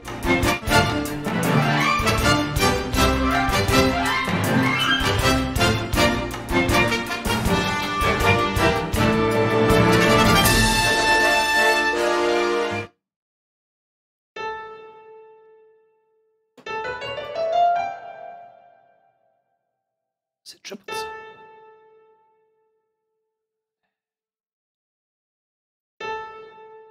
One, two, three, four, five, six, 7. Let's do that.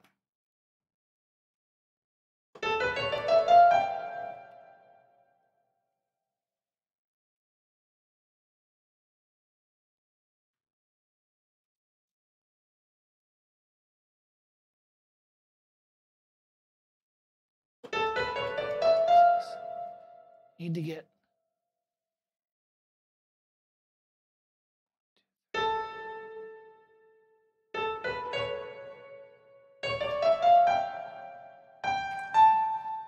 something like that.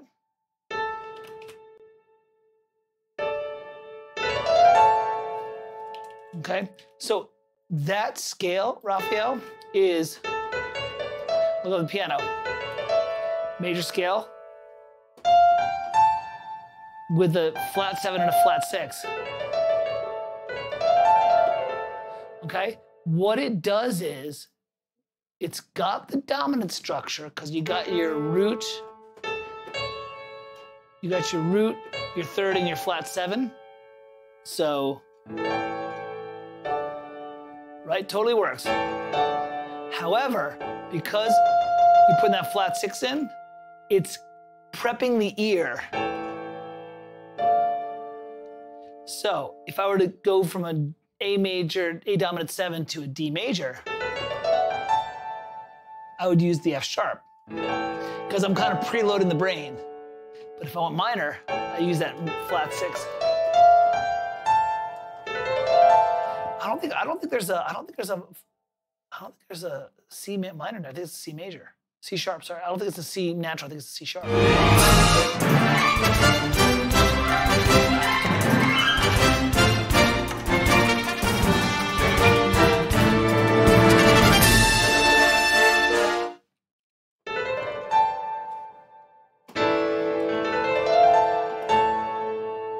Is it a C natural?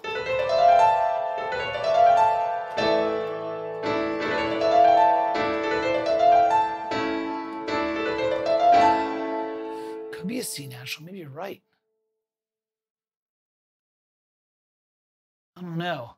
Now you got me thinking. I'm like, wait a second, I could have sworn it was just a, I know that scale from EIS, it's scale number 8. And I've used that 1,000 times for that exact thing. Not 1,000 times, but I've used that several times for that, you know.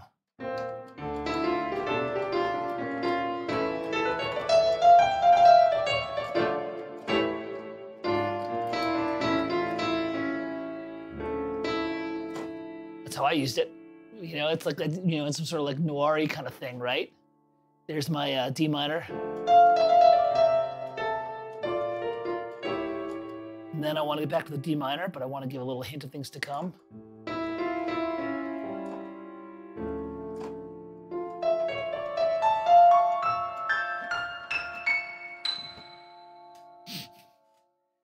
Well, I hear the sus is there. Look at the thing here. There's a D. See? Dun, dun, dun, dun, dun. sound? Look, I put the A and the D. You can hear it right there.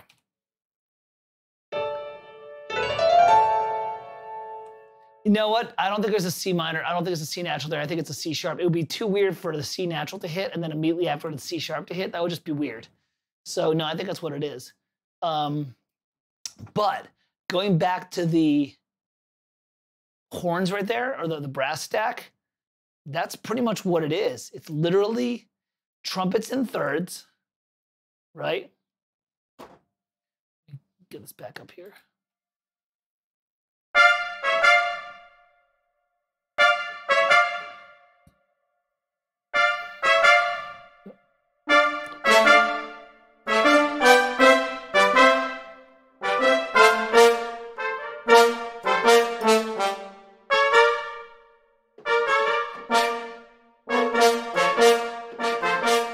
There it is.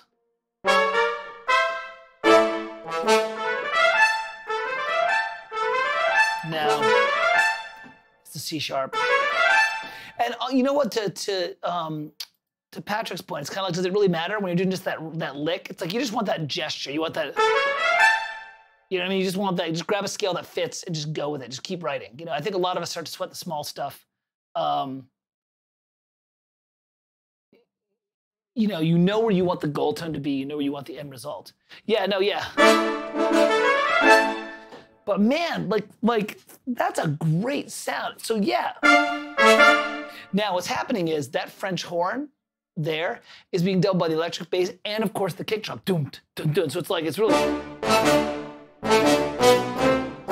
And I'll bet you it's in 3 octaves. I'll bet you it is. Let's take a look.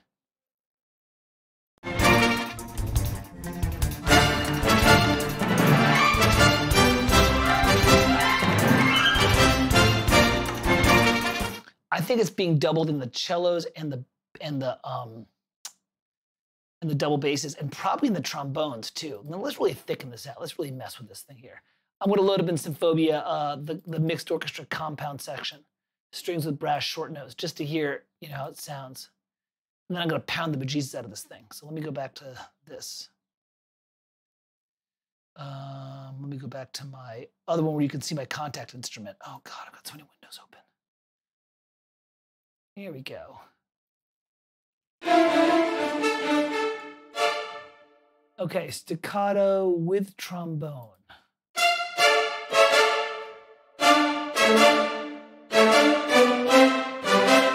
But it's really this octaves.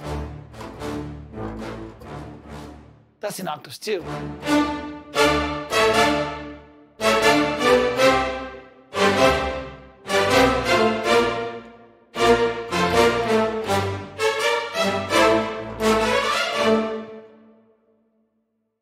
That's getting close.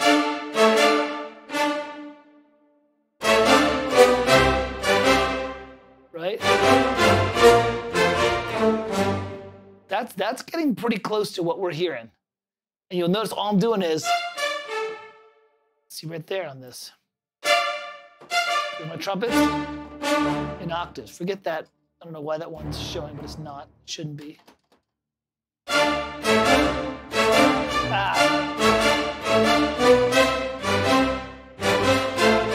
That's pretty much it. Yeah.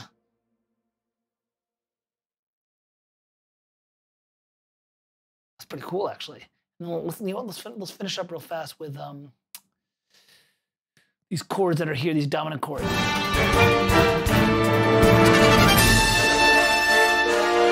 Oh yeah, this is gonna be fun. These are gonna be probably a little polytonal something. Let's have some fun with this here. Let's go back to the brass ensemble. It's fun to load a couple of these ensemble patches for the for when you're just checking like your transcription, because it just gives you a little bit more of a color feel. You're like, oh, okay, I'm hearing this as French horns. Yeah, it's pretty close, Let's see what's going on with this.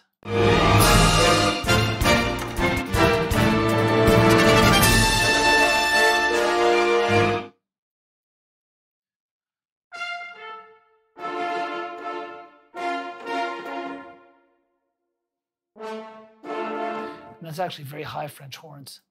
The French horns are actually at unison with the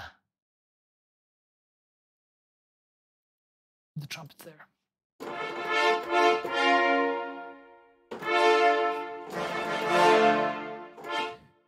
to actually. Do I still have my Cinebrass loaded? I got rid of a ton of Cinesample stuff. Sorry. I got rid of a ton of Cinesample stuff because I didn't use it anymore. But they have this multi that's like the trumpets and the French horns doubled the unison, which is pretty useful. Let's see.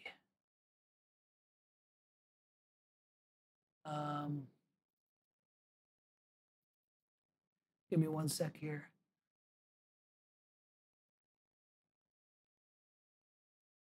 Trumpets and horns, 8 now. All right, let me see.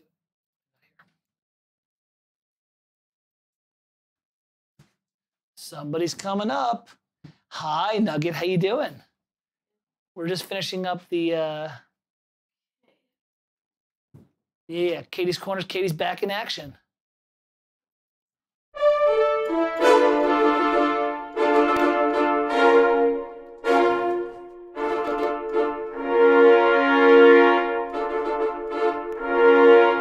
Pretty sure that's what he's doing. Let's go play and find out.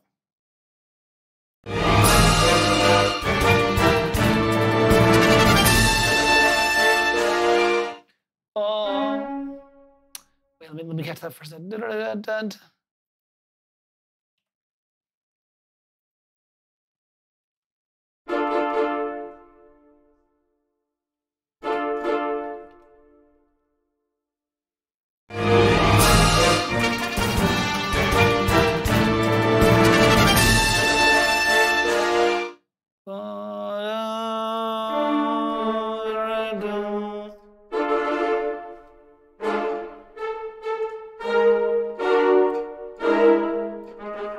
Hearing that note.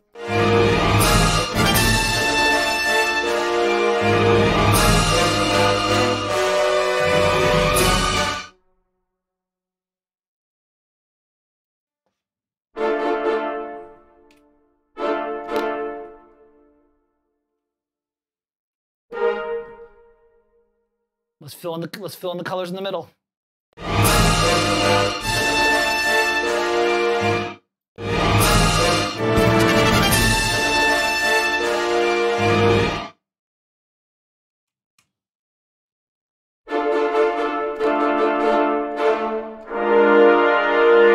That's it?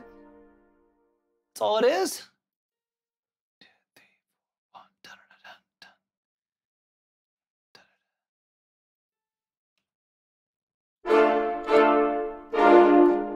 Oh, of course that makes sense. That's a Bach move. That's D minor to a B flat. So that's an augmented sixth structure. That's straight out of like Haydn and Mozart, right? Right there, that's a D flat minor tonality to a B flat 7.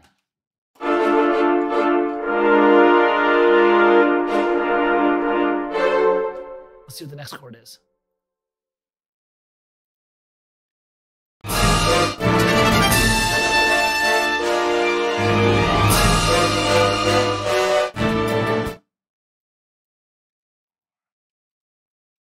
That's all these are, by the way. The top 3 notes are the trumpets, and the 4th note is the French horn. There's 4 French horns. Maybe, maybe.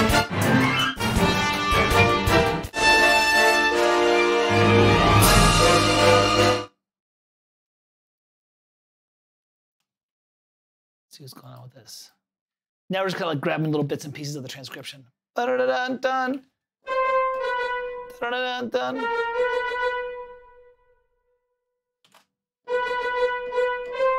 That's not quite right, but let me just hear it. I just want to get it started.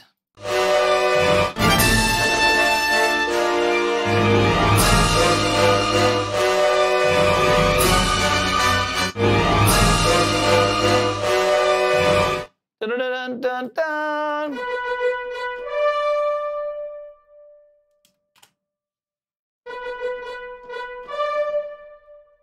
Okay, see what's going on there.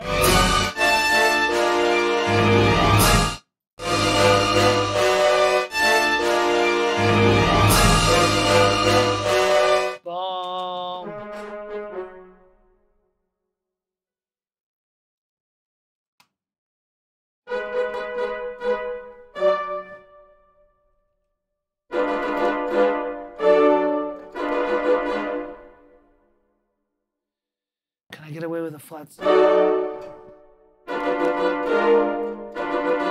Guarantee that's what it is.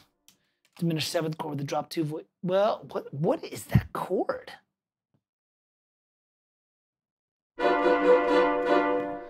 That's pretty cool, is what it is.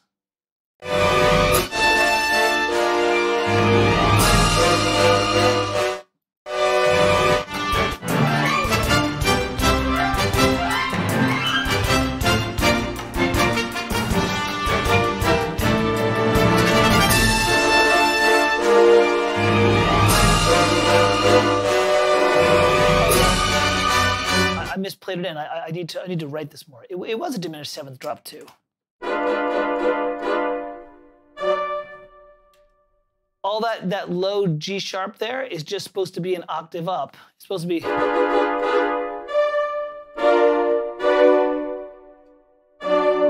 And it goes to a B minor. That's kind of cool.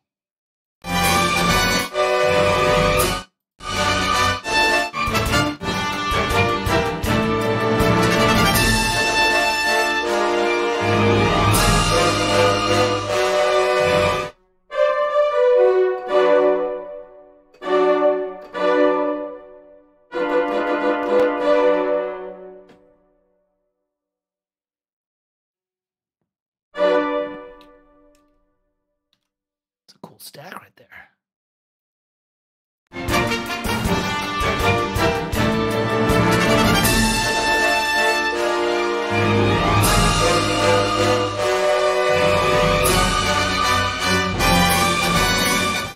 All right, then he goes into the da da da. That's like 5 to 1 to 5 to 1 to 5 to 1. Okay, so that's what's happening with that kind of big thing. Wonder why he ends up in B minor. Let's figure out what's going on after that. B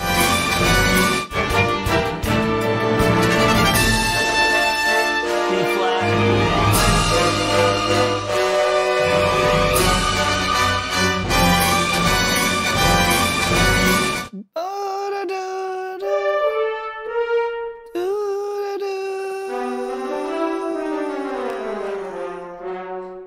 I lost it.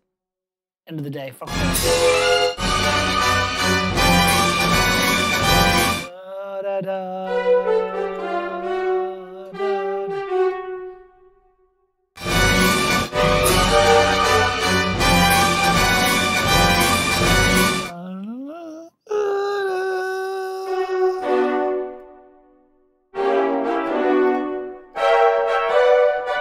Yeah, he's modulated to B minor for no good reason.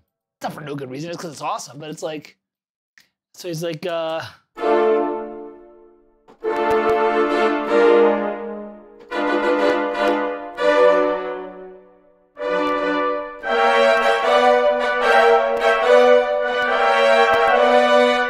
I'm using the layout that Cinebrass does with the weird little pedal for triggering sustained legato, whatever it is.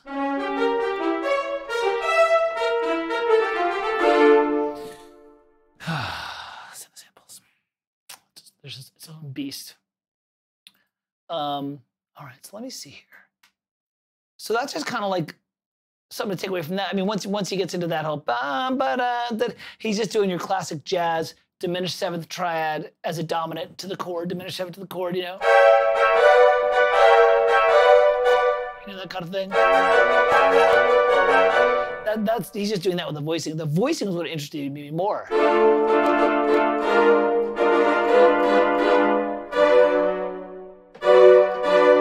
And I think that's the voicing, which makes sense because that's still a drop two voicing. That's actually a drop three. In case you guys don't know what I mean when I say drop two or drop three, what I mean is you take one voice from a closed position voicing right there, you drop it an octave. You do it for a lot of reasons. You do it because when you're writing in jazz, sometimes you run out of the register for the instrument, and you still want to have all those notes of the chord speaking, so you kind of shuffle the note around for that moment in time. Sometimes you do it for a smoother line for the instrument to play. Sometimes you do it for the color. I mean, like, you know, sometimes this just sounds cooler than this, right? You know, bed down low here.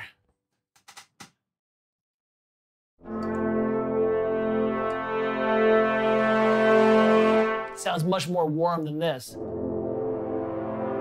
It sounds muddy. So that's why you do open voicing. There's your lesson of the day. The mid, down, and octave harmonies. Yeah, I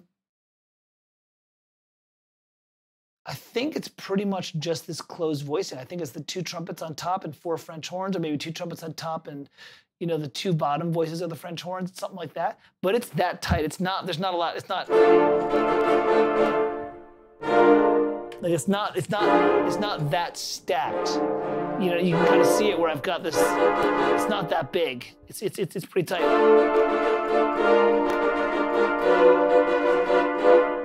Sorry.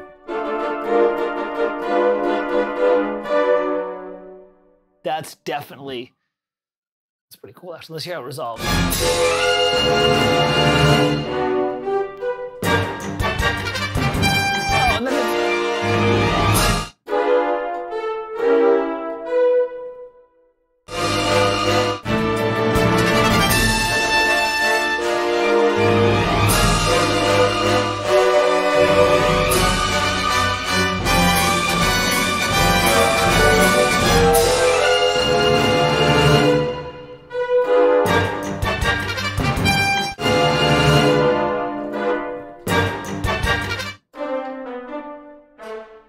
Oh, and then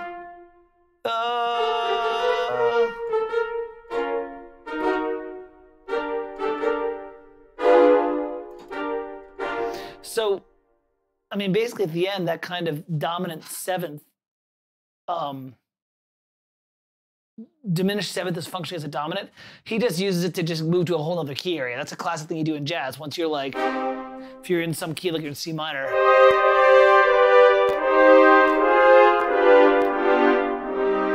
and you just throw a diminished triad in.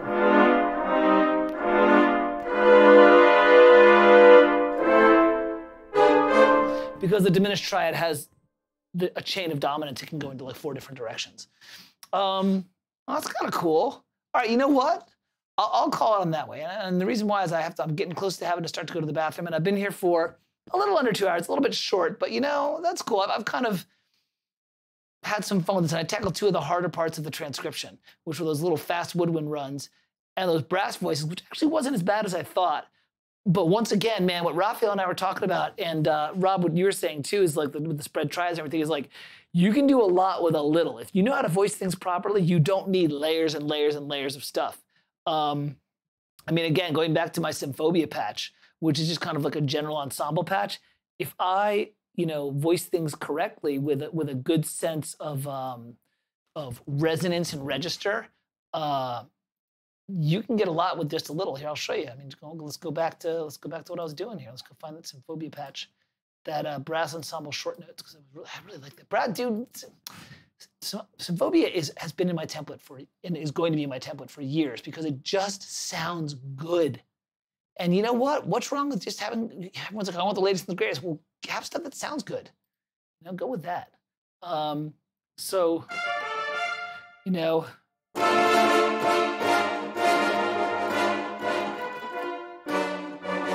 Right? Oh, sorry. I'm going to increase the number of voices in.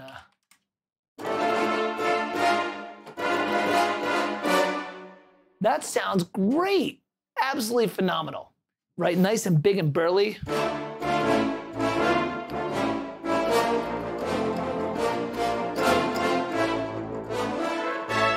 Right?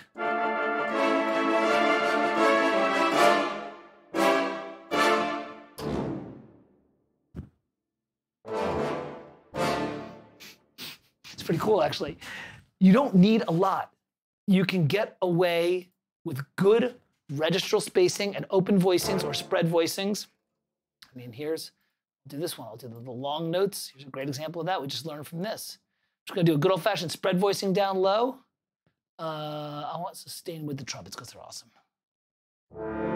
There's my 3, my 1/5, my minor, and my flat 10. And then above it, here's my French horns, and then above it, my trumpets. French horns.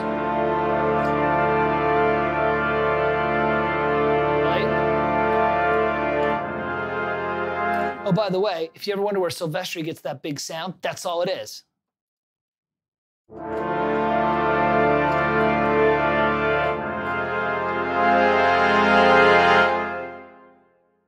yeah, he has a big brass size, but that's not because he's having 45 French horns on that note. It's because he has to have the tuba, the bass trombone,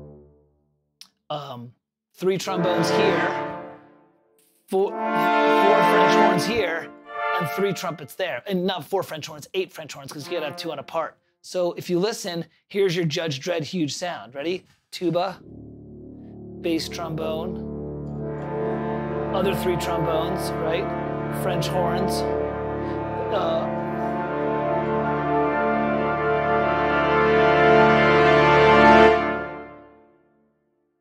That's a big sound. And you don't need, 14 brass libraries that you're overlaying and overlaying, right? You just need some phobia. Everyone go out and buy some phobia. It's on sale. So anyways, listen, I'll call out this one. It's 5 o'clock.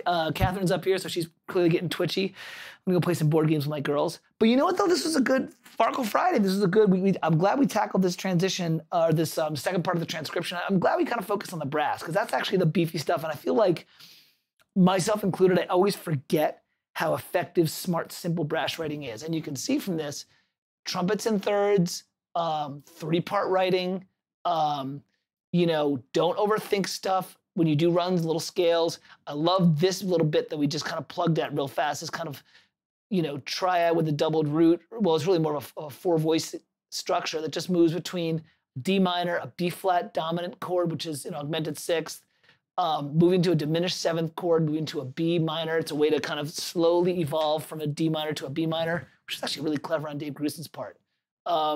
Yeah, I mean, it's just great. So listen, thank you all for joining me on the Farkle Friday, and thank you all for putting up with transcribing. It's just kind of like an ugly weed process, but it's really important, and we learn a lot. I mean, and of course it's gonna be pushed up on YouTube so y'all can take a look. We learned a lot about how simple some of these gestures can be, and also just how effective brass stacks can be. I'm gonna be back in 2 weeks. Everybody, cross your fingers. If you are religious, say a prayer for me, because starting on Monday, we are pulling the last of the furniture out of here. Sickened is gonna come over. We're gonna break down this desk and trash it. It's going in the dump. And we are going to paint this entire thing, put a brand new desk that Sarah's custom building, start putting new furniture in, mood lighting, something. And we're gonna turn this into a really cool place for both YouTube streams and also just creating just albums and doing more of artist stuff, licensing stuff. I'll still be doing custom stuff for video games, and I've got a couple of films lined up in the fall. But really, the focus is going to be on just me releasing just music, just stuff that I want to do. It's going to be very much from this stuff from the 80s and 90s. We'll see if there's a market for it. And of course, doing all this YouTube stuff, Farkle Fridays, I've got some other ideas. So keep your fingers crossed that next week we can get all the painting done. I hope to see you all in 2 weeks. I'll post the next Farkle Friday the week that I do it, which should be in 2 weeks. Oh yeah, dude, there's gonna be light strips. Oh yeah, baby. That's what I'm talking about. We did good tonight. And Raphael, thank you so much for recommending this cue. This is a great cue. And I learned a lot, especially those little brass bits. And man, it reminded me of how great the writing was for this 80s stuff. People say, oh, the 80s is so cheesy. I'm like, I don't know, man. This guy channeled Mozart and Haydn pretty darn well, and then blended it with 80s rock and pop, and it worked pretty darn well. So I think it'd be really cool. And the most important thing is that when we get our new place, we have to have a place for Sage to hang out. She's my muse dragon. Kate picked her out for me, and she's been super, super helpful. So listen, everybody, go enjoy your evening. I know in Europe right now it's getting close to midnight, so thank you for hanging with me, and thank you for sharing a little beverage with me on Farkle Friday. I will see you all in a couple of weeks, and please head over to modernitysucks.com. Great place, strange title, but head on over there, and I've got a little thing for Farkle Friday. You can post requests for things you'd like to talk about. I've got a little spreadsheet that I'm building of just stuff. I've done a couple of transcriptions, so I'll probably do an actual talk. I bounce back and forth. Sometimes I talk about composing. Sometimes we just do a listening session. Sometimes we do transcriptions. But, if you guys want to do something, Raphael posted this cue, and we got 2 really good weeks out of it, really good listening sessions out of it. So yeah, post away. I'm here to have fun and just, maybe help us all be a little better composer. I get a kick out of this. All right, everybody, have a great night. I am signing off.